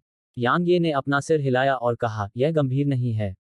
आप क्या कहते हैं? उसने उसे परखा और पुष्टि की कि यह सच है, फिर उसने कहा, मैं ठीक हूं। वे मुझे कोई नुकसान नहीं पहुंचा सकते। जब वह इस बिंदु तक बोली, तो उसने अपना सिर उठाया और ड्रैगन गार्ड के सदस्यों को देखा जिन्होंने अपने तीर गिरा दिए थे और उन पर निशाना साधा था। उसने कहा, क्या हमें मारना जारी रखना चाहिए? यांग ये ने जवाब दिया, क्या आप इससे थक गए हैं? उसने जवाब में अपना सिर हिलाया, मैंने तुमसे कहा था, मैं तुम्हारे साथ चलूंगी। यांग ये ने जोर से हंसते हुए अपना हाथ आगे बढ़ाया और एक इरादे वाली तलवार उसके हाथ में आ गई। उसने कहा, बेशक हमें उन्हें मारना होगा। मुझे देखना है कि कितने लोग महान हान साम्राज्य के लिए मरने को तैयार हैं। जैसे ही उसने कहा, उसका शरीर आसमान में उन गोल्ड गार्ड्स की ओर बढ़ गया। उन सभी को मार डालो। एन नानजिंग के चेहरे पर कोई भावना नहीं थी क्योंकि उसने अपना दाहिना पैर जमीन पर पटका था। जमीन तुरंत ढह गई जबकि उसका आकार सुनहरी रोशनी की किरण में बदल गया जो यांग ये के पीछे आसमान में चली गई। यिन जुबान एर ने यांग ये और एन नानजिंग से अपनी नजर हटा ली और फिर वह धीरे से बोली, कोई भी उन्हें नहीं रोक सकता जब तक कि वह कोई अर्धसंत न हो। भूरे रंग के वस्त्र पहने व्यक्ति ने कहा, यांग ये एक पागल आदमी है, तलवार संप्रदाय के संस्थापक पूर्वज से भी बड़ा पागल। उसका पागल चरित्र भविष्य में उसके लिए कई दुश्मन बना देगा। कुछ ऐसे हैं जिन्हें वह अपमानित कर सकता है, लेकिन और भी बहुत से हैं जिन्हें वह अपमानित नहीं कर सकता। उदाहरण के लिए, पवित्र भूमि। यदि यह लागत की अनदेखी करता है, तो यह यांग ये को आसानी से नष्ट कर सकेगा। अंडरटेकर के लिए भी यही बात है। हालांकि वे अभी इतनी कीमत चुकाने को तैयार नहीं हैं, और वे ऐसा करने की हिम्मत भी नहीं करते हैं। यिन जुबान एर ने भूरे वस्त्र पहने आदमी को देखा और कहा, क्या इसीलिए आप उसे हमारी तरफ खींचने की कोशिश नहीं कर रहे हैं? उन्होंने जवाब दिया, मैं ऐसा नहीं कर सकता और मैं ऐसा करना भी नहीं चाहता। उसका चरित्र ऐसा है कि उसके लिए परेशानी पैदा करना बहुत आसान है, और यह बहुत ज्यादा भी है। वह मामूली संघर्ष की स्थिति में भी अपनी तलवार उठा लेता है। मैं अपने संप्रदाय में फिर से कोई आपदा नहीं लाना चाहता। यिन जुबान एर चुप हो गई, और उसने उसे यांग ये के शरीर के भीतर छोटे भंवर के बारे में नहीं बताया। उसने इसके बारे में किसी को नहीं बताया था, इस ग्रैंड प्रेसेप्टर को भी नहीं, जिस पर वह कभी बहुत भरोसा करती थी। उसने अतीत में इसके बारे में बात नहीं की थी क्योंकि अगर ग्रैंड प्रेसेप्टर या किसी और को इसके बारे में पता चला तो यांग ये की जान निश्चित रूप से खतरे में पड़ जाएगी। उसने अब इसके बारे में बात नहीं की थी क्योंकि ग्रैंड प्रेसेप्टर उसे और भी अपरिचित लगने लगा था। सीधे शब्दों में कहें तो उसे उस पर भरोसा नहीं था। वे नष्ट हो गए हैं। इस बीच भूरे वस्त्र पहने आदमी ने अचानक कहा। यिन जुबान एर ने अपने विचारों को नियंत्रित किया और ऊपर देखा। इस समय केवल यांग ये और एन नानजिंग हवा में रह गए थे, और नीचे की जमीन कई विशाल हड्डियों के ड्रैगन और ड्रैगन गार्ड के सदस्यों की लाशों से ढकी हुई थी। यांग ये ने कुछ दर्जन चरम श्रेणी के ऊर्जा पत्थरों को वापस लिया और उन्हें एन नानजिंग के हाथ में रख दिया, इससे पहले कि वह अपनी मुट्ठी में लाल और भव्य इरादे वाली तलवार के साथ दूरी की ओर चलना शुरू कर देता। यांग ये के पीछे एक नानजिंग चला। उसे वास्तव में तलवार दानव कहा जाना चाहिए। भूरे रंग के वस्त्र पहने आदमी ने यांग ये और एन नानजिंग को जाते हुए देखा। अतीत का एक भी तलवार सम्राट इतना खूनी नहीं रहा जितना वह है। यह कोई आश्चर्य की बात नहीं है कि स्वर्ग दाओ उसके अस्तित्व को बर्दाश्त करने में असमर्थ है। उसके पास इतनी ताकत और क्षमता थी, फिर भी वह इतना पागल है। कोई भी उसके अस्तित्व को कैसे बर्दाश्त कर सकता है? यिन जुवान एर ने कहा, अगर वह उसे बर्दाश्त नहीं करता है तो वह स्वर्ग की अवहेलना करेगा। मैं दृढ़ता से इस पर विश्वास करता हूँ। भूरे रंग के वस्त्र पहने व्यक्ति ने उत्तर दिया। उसके और तलवार संप्रदाय के संस्थापक पूर्वज के बीच समानता यह है कि वे दोनों तलवार दाव में प्रतिभाशाली हैं। अंतर यह है कि यांग ये इन्फेटेड वन की तुलना में बहुत अधिक निर्दयी और निर्दयी है। उसके विचार में इससे कोई फर्क नहीं पड़ता कि कोई व्यक्ति अच्छा है या बुरा, एक व्यक्ति तब तक मृत्यु का हकदार है जब तक वह उसका दुश्मन बन जाता है। इसके विपरीत, जबकि इन्फेटेड वन ने भी निर्णायक रूप से हत्या की, उसके अंदर परोपकार था। अन्यथा वह इतने सालों पहले महान हान साम्राज्य को नहीं छोड़ता। लेकिन अगर यांग ये ने इतने सालों पहले इन्फेटेड वन की जगह ले ली होती तो महान हान साम्राज्य शायद नष्ट हो गया होता। महान गुरु, क्या आप आशा करते हैं कि वह जीवित रहेगा या मर जाएगा? यिन जुवान एर ने अचानक कहा। भूरे रंग के वस्त्र पहने व्यक्ति ने बिना किसी हिचकिचाहट के उत्तर दिया, मुझे आशा है कि वह जीवित रहेगा, क्योंकि वह पवित्र भूमि को भयंकर कीमत चुकाने पर मजबूर करेगा। उसने पूछा, क्या तुम्हें पवित्र भूमि से दुश्मनी है? भूरे वस्त्र पहने आदमी ने कहा, कुछ चीजें ऐसी हैं जिन्हें मैं केवल तभी समझा सकता हूं जब समय आएगा। यिन जुबान एर चुप हो गई और उसने यांग ये और एन नानजिंग की ओर देखा। यांग ये और एन नानजिंग का लक्ष्य था महान हान साम्राज्य का महल। प्रोफाउंडर्स ने लगातार उन पर आश्चर्यजनक हमले किए, लेकिन वे बिना किसी अपवाद के मारे गए। नानजिंग और यांग ये तब रुके जब वे शाही महल से कुछ किलोमीटर दूर थे। उनके सामने कम से कम 30,000 प्रगाढ़ साधक खड़े थे, और ये सभी प्रगाढ़ साधक राजा क्षेत्र, आत्मा क्षेत्र और उत्कर्ष क्षेत्र में थे। समूह का नेतृत्व करने वाले एक साल ट्रियल्म के एक प्रख्यात व्यक्ति ने यांग ये पर अपनी तलवार तानते हुए कहा, यांग ये, हम जानते हैं कि हम तुम दोनों को नहीं रोक सकते। हालांकि अगर तुम हमारे एक्साल्टेड हान साम्राज्य को नष्ट करना चाहते हो तो तुम्हें हमारी लाशों पर से कदम रखना होगा। स्विश, तलवार की क्यूई की एक किरण आकाश में चमक उठी, और फिर उस एक साल ट्रियल्म विशेषज्ञ का सिर हवा में उड़ गया। अन्य सभी डीपहोफर भयभीत हो गए। यांग ये ने अपनी इरादे वाली तलवार को प्राचीन म्यान में रख लिया और फिर उसने अपना दाहिना हाथ हिलाया। उसके सामने एक प्राचीन चित्र प्रकट हुआ और यह स्वाभाविक रूप से विश्व चित्र था। उसने विश्व चित्र को उस दिन वापस आने के लिए कहा था जब महान हान साम्राज्य ने उस दिन दक्षिणी क्षेत्र पर हमला किया था। भले ही छोटे भंवर में भी ऐसी ही क्षमताएं थीं, लेकिन वह बिल्कुल भी दूसरों को इसकी जानकारी रखने की अनुमति नहीं दे सकता था जिन पर उसे भरोसा नहीं था। विश्व पोर्ट्रेट अपने मानव रूप में वापस आया और अपना दाहिना हाथ लहराया, और फिर 10,000 से अधिक एक साल दायरे के विशेषज्ञ यांग ये के सामने प्रकट हुए। यांग ये ने समूह का नेतृत्व कर रहे डिंग शाओयाओ को देखा और कहा, उन सभी को मार डालो जो विरोध करते हैं या हमारे दुश्मन हैं। जो भी आत्मसमर्पण करने की कोशिश करता है उसे मार डालो और मना कर दो, समझे? डिंग शाओयाओ की आंखों में झिझक की एक झलक दिखाई दी। हालांकि वह वास्तव में यांग ये के कार्यों से सहमत नहीं थी, फिर भी उसने सार्वजनिक रूप से उसकी अवहेलना नहीं की और उसे सिर हिलाकर हाँ कर दी। मार डालो। वह पलटी और महान हान साम्राज्य के गहन अध्ययनकर्ताओं के समूह को देखा, और उसकी बर्फीली ठंडी आवाज गूंज उठी। मारना। 10,000 से अधिक एक साल दायरे के विशेषज्ञों का समूह अंतरिक्ष को चीरता हुआ तुरंत ही एक्साल्टेड हान साम्राज्य की सेना के सामने पहुंच गया, और फिर लगातार तीखी चीखें गूंजने लगीं। यांग ये ने युद्ध के मैदान पर एक और नजर नहीं डाली।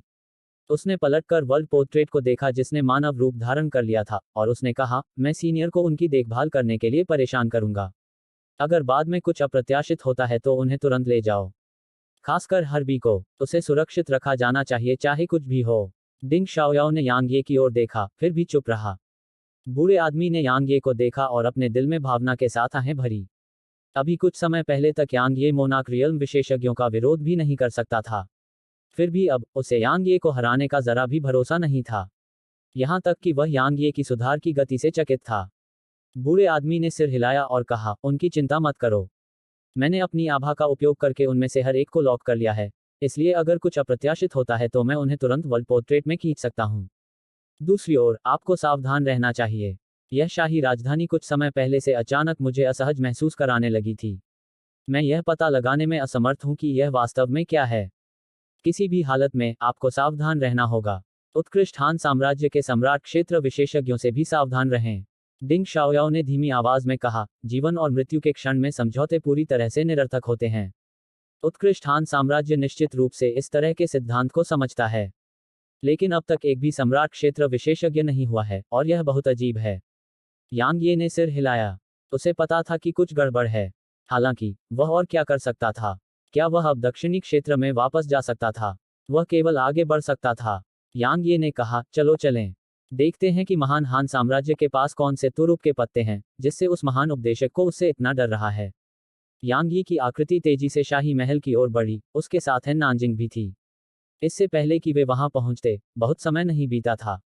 मौन, मृत्यु जैसा मौन। पूरे शाही महल में एक भी व्यक्ति नहीं था, न ही जीवन का कोई संकेत था। वहां पूरी तरह से मौत जैसा सन्नाटा था। यांग यी और आन नानजिंग महल के बाहर पत्थर की सीढ़ियों पर खड़े होकर भौहें सिकोड़ रहे थे। सावधान रहो, उसने धीमी आवाज में कहा, कुछ गड़बड़ लग रही है। यांग ये ने जवाब में सिर हिलाया, और फिर वे दोनों महल में चले गए।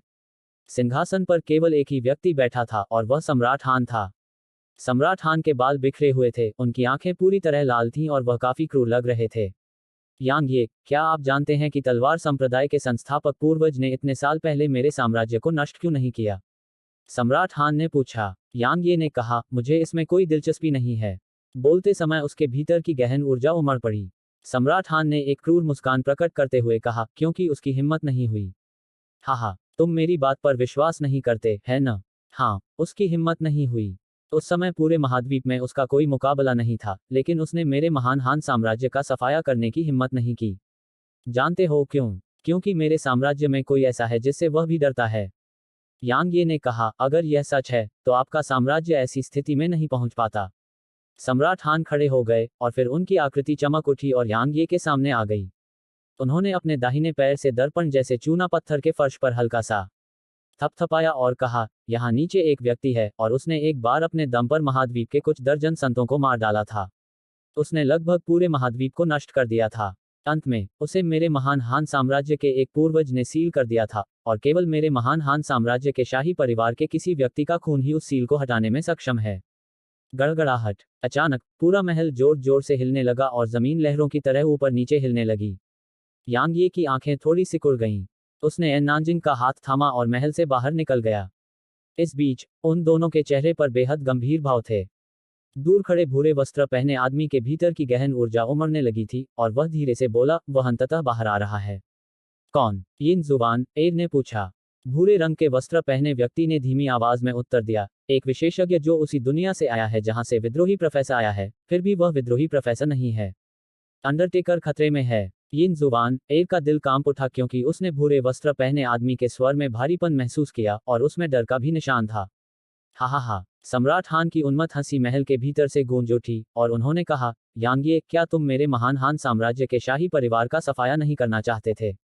इसकी कोई जरूरत नहीं है, क्योंकि मेरे साम्राज्य के शाही परिवार के सभी सदस्यों ने अपनी जान ले ली है।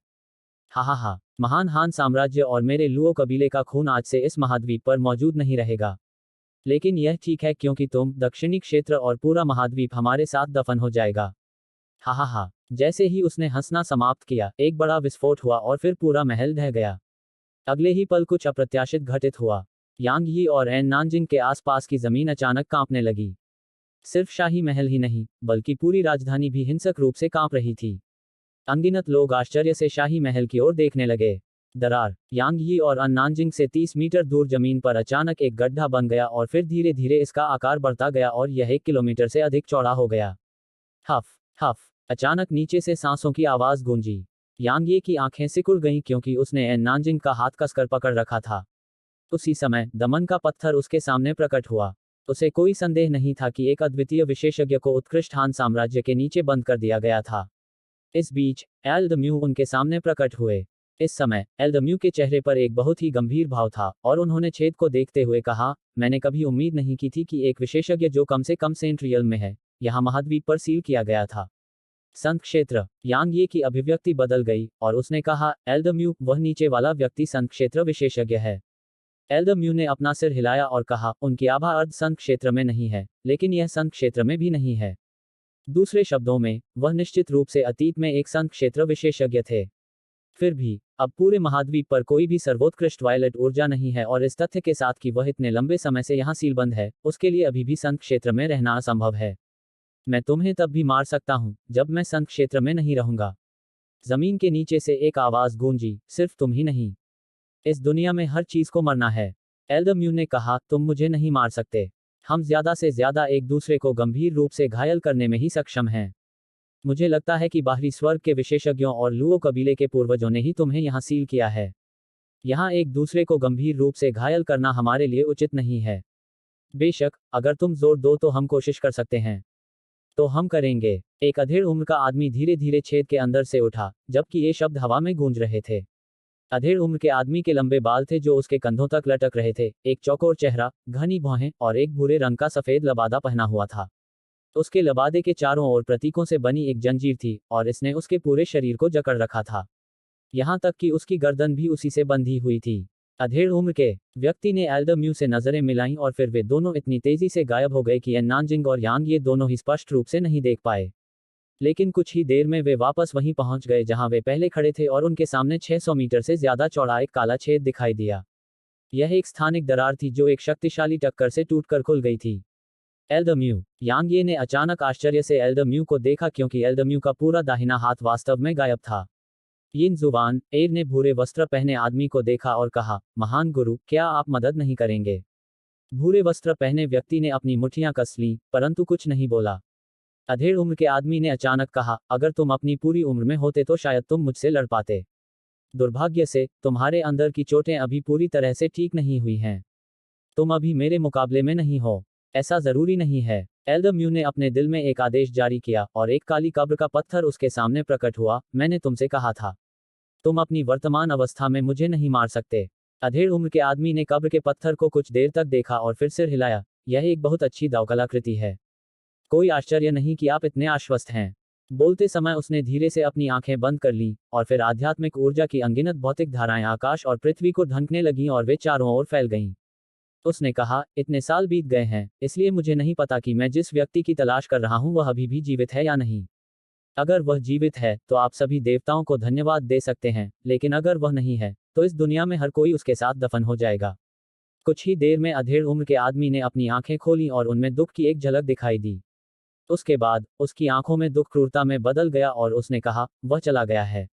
मैं उसकी आभा नहीं ढूंढ पा रहा हूं। चूंकि यह ऐसी है तो इस दुनिया में हर कोई मर सकता है। इस बीच यांग ये एल्दम्यू के पास चला गया, जबकि उसकी गहन ऊर्जा दमन के पत्थर में बह गई। पत्थर से तुरंत एक अजीब शक्ति निकली जिसने मध्यम आयु वर्ग के व्यक्ति को घेर लिया।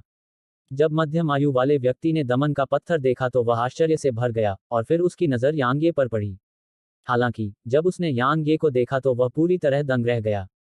क्या आपका उपनाम यांग है? अध्याय 684 यांग की उत्पत्ति। यांगे थोड़ा अचंभित हुआ और फिर उसने पूछा, तुम्हें यह कैसे पता?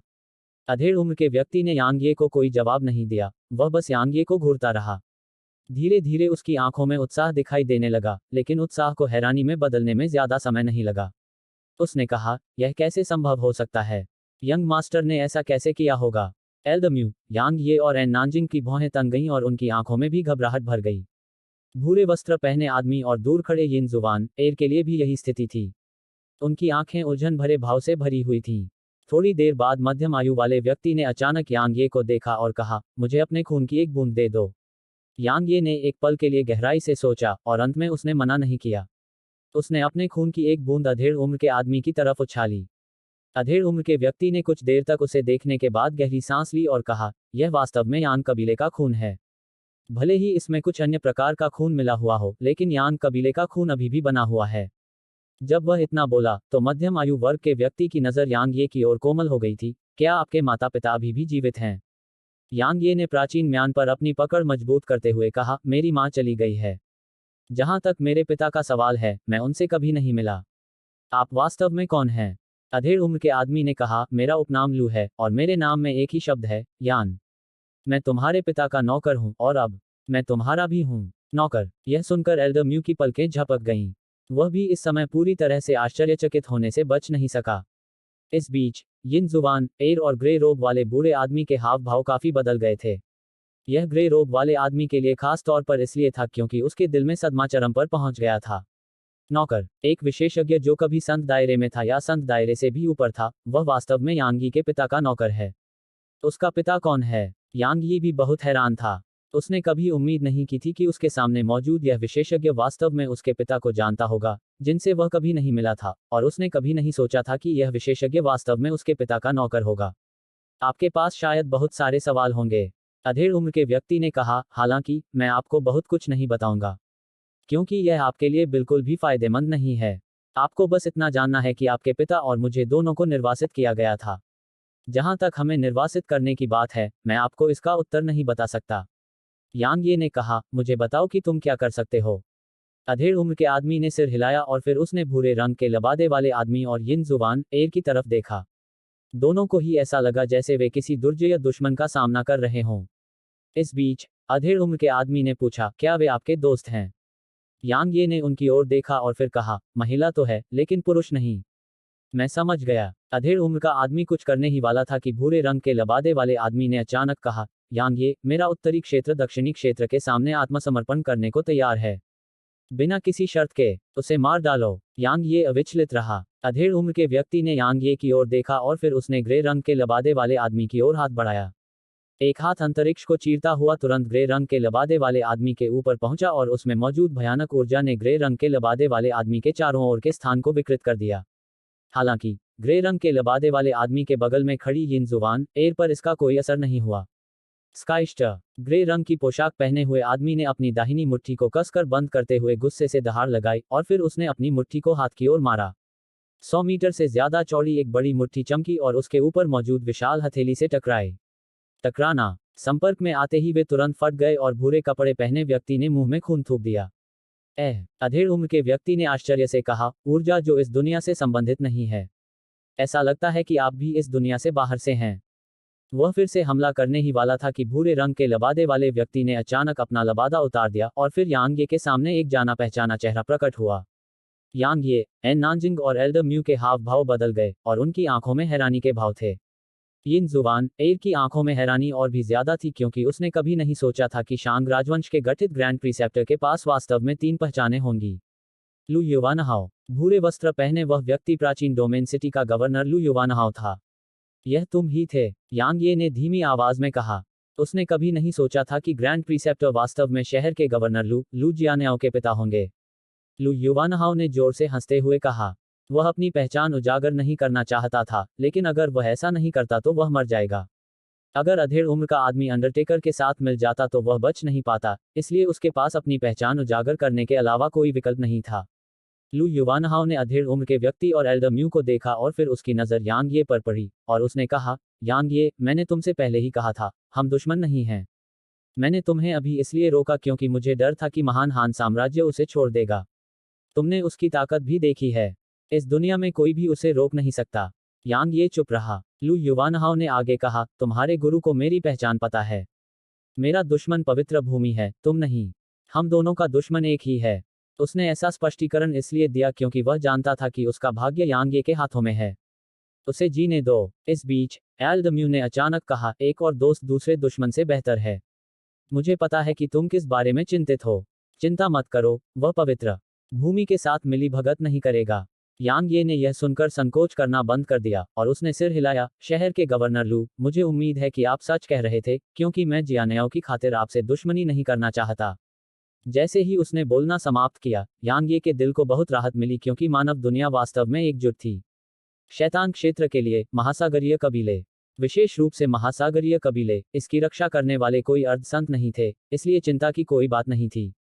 यांग ये ने अपने विचारों को नियंत्रित किया और लू यान को देखा। लू यान ने कहा, तुम्हारे पिता और मैं एक दूर के ब्रह्मांड से हैं, और वहां अनगिनत कबीले हैं। उनमें से 8 श्रेष्ठ कबीले हैं।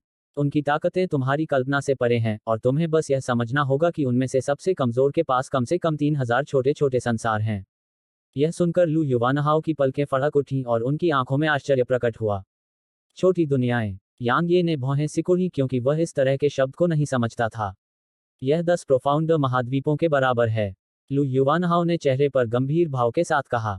10 गहन संस्थापक महाद्वीप। यांग ये, एल्डर म्यू और एन नानजिंग चौंक गए, क्योंकि यह 3000 छोटी दुनियाएं थीं, और एक छोटी दुनिया 10 गहन संस्थापक महाद्वीपों के बराबर थी।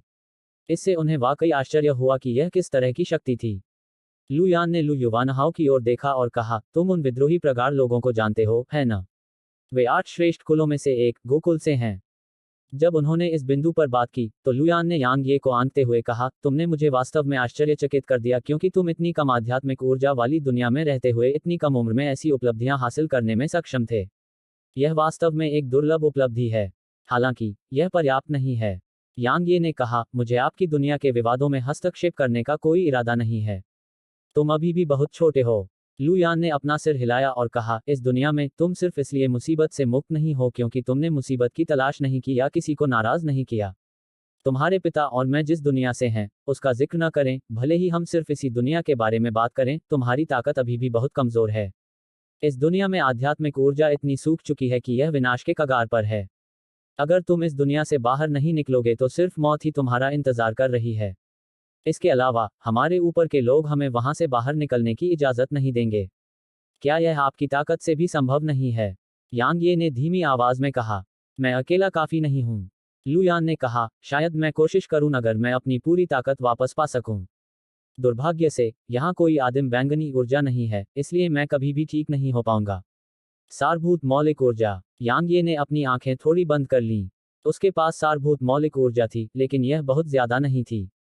इसके अलावा कुछ लोगों के अलावा जिन पर वह वास्तव में भरोसा करता था, जब तक उसके पास खुद को बचाने की ताकत नहीं होती, तब तक वह इसके बारे में किसी और को नहीं बताएगा।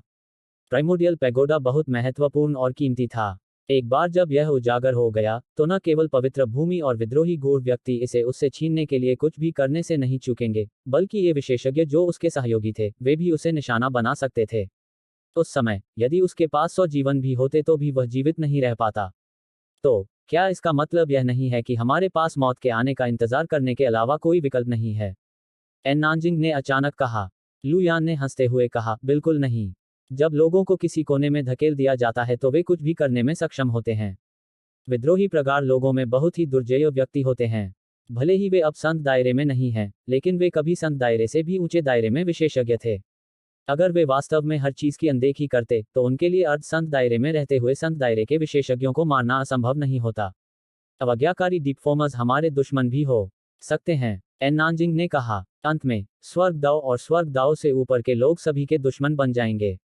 लू यान ने समझाया, बेशक इंसानों की गहरी जड़ें जमाए बुरी आदतें ऐसा बनाती हैं कि हम कभी भी एक नहीं हो पाएंगे जब तक कि यह जीवन और मृत्यु का क्षण न हो। इसलिए एक दूसरे से लड़ने और एक दूसरे को मारने से बचना असंभव है। इस बीच लू युवानहाओ ने कहा, आप बिल्कुल सही कह रहे हैं। जब तक जीवन और मृत्यु का क्षण न हो, मनुष्य कभी भी एक नहीं हो सकते। लू यान ने कहा, कोई भी बसा हुआ स्थान दूसरों के हितों से जुड़ा होता है, और जहां व्यक्तिगत हितों की बात आती है, वहां हमेशा संघर्ष होता है। जब वह इस बिंदु तक बोला, तो उसने यांग ये को देखा और कहा, तुम यांग कबीले के सदस्य हो। भले ही तुम एक निर्वासित वंशज के बेटे हो, फिर भी तुम अंत में यांग कबीले के सदस्य हो। कुछ चीजें ऐसी हैं जिनसे तुम बच नहीं सकते। यांग ये ने अपना सिर हिलाया और कहा, कुछ चीजें बहुत दूर हैं। चलो अभी के लिए वर्तमान के बारे में बात करते हैं। अब तुमने अपनी आज़ादी वापस पा ली है, तो इसके बाद तुम क्या करने की योजना बना रहे हो? बेशक, मैं आपके पीछे आऊंगा। लू यान ने जवाब दिया, यांग कबीले में लौटने का मेरा एकमात्र मौका आप ही हैं। यांग ये ने सिर हिलाया और कहा, मुझे नहीं पता कि मैं यांग कबीले में वापस आऊंगी या नहीं, लेकिन तुम्हारा मेरे साथ होना निश्चित रूप से मेरे लिए बेहद फायदेमंद होगा। मैं इस दयालुता को याद रखूंगी, और मैं भविष्य में निश्चित रूप से तुम्हारा बदला चुकाऊंगी। लू यान मुस्कुराया। उसे नहीं लगा कि यांग ये उसकी किसी भी तरह से मदद कर सकता है, लेकिन उसने मना नहीं किया। उसने अपनी उंगली हिलाई और जेड से बना एक स्क्रॉल यांग ये की ओर उड़ गया और उसने कहा, इस दुनिया की परंपराओं के अनुसार यह तलवार साधकों के लिए एक दिव्य तकनीक है। इसे लाइट स्पीड कहा जाता है और इसके 3 चरण हैं। पहला चरण आपकी तलवार की गति को 5 गुना तक बढ़ाता है, दूसरा चरण इसे 10 गुना तक बढ़ाता है, और तीसरा चरण इसे 30 गुना तक बढ़ाता है। यदि आप इसे अभी तीसरे चरण तक विकसित करने में सक्षम हैं, तो मैं भी आपके हमलों से बच नहीं पाऊंगा। हेलो दोस्तों, आप सभी लोगों से एक रिक्वेस्ट है कि कृपया एमपी स्टोरी बॉय चैनल को सब्सक्राइब करें और वीडियो को लाइक करें। कमेंट करना मत भूलिए। धन्यवाद।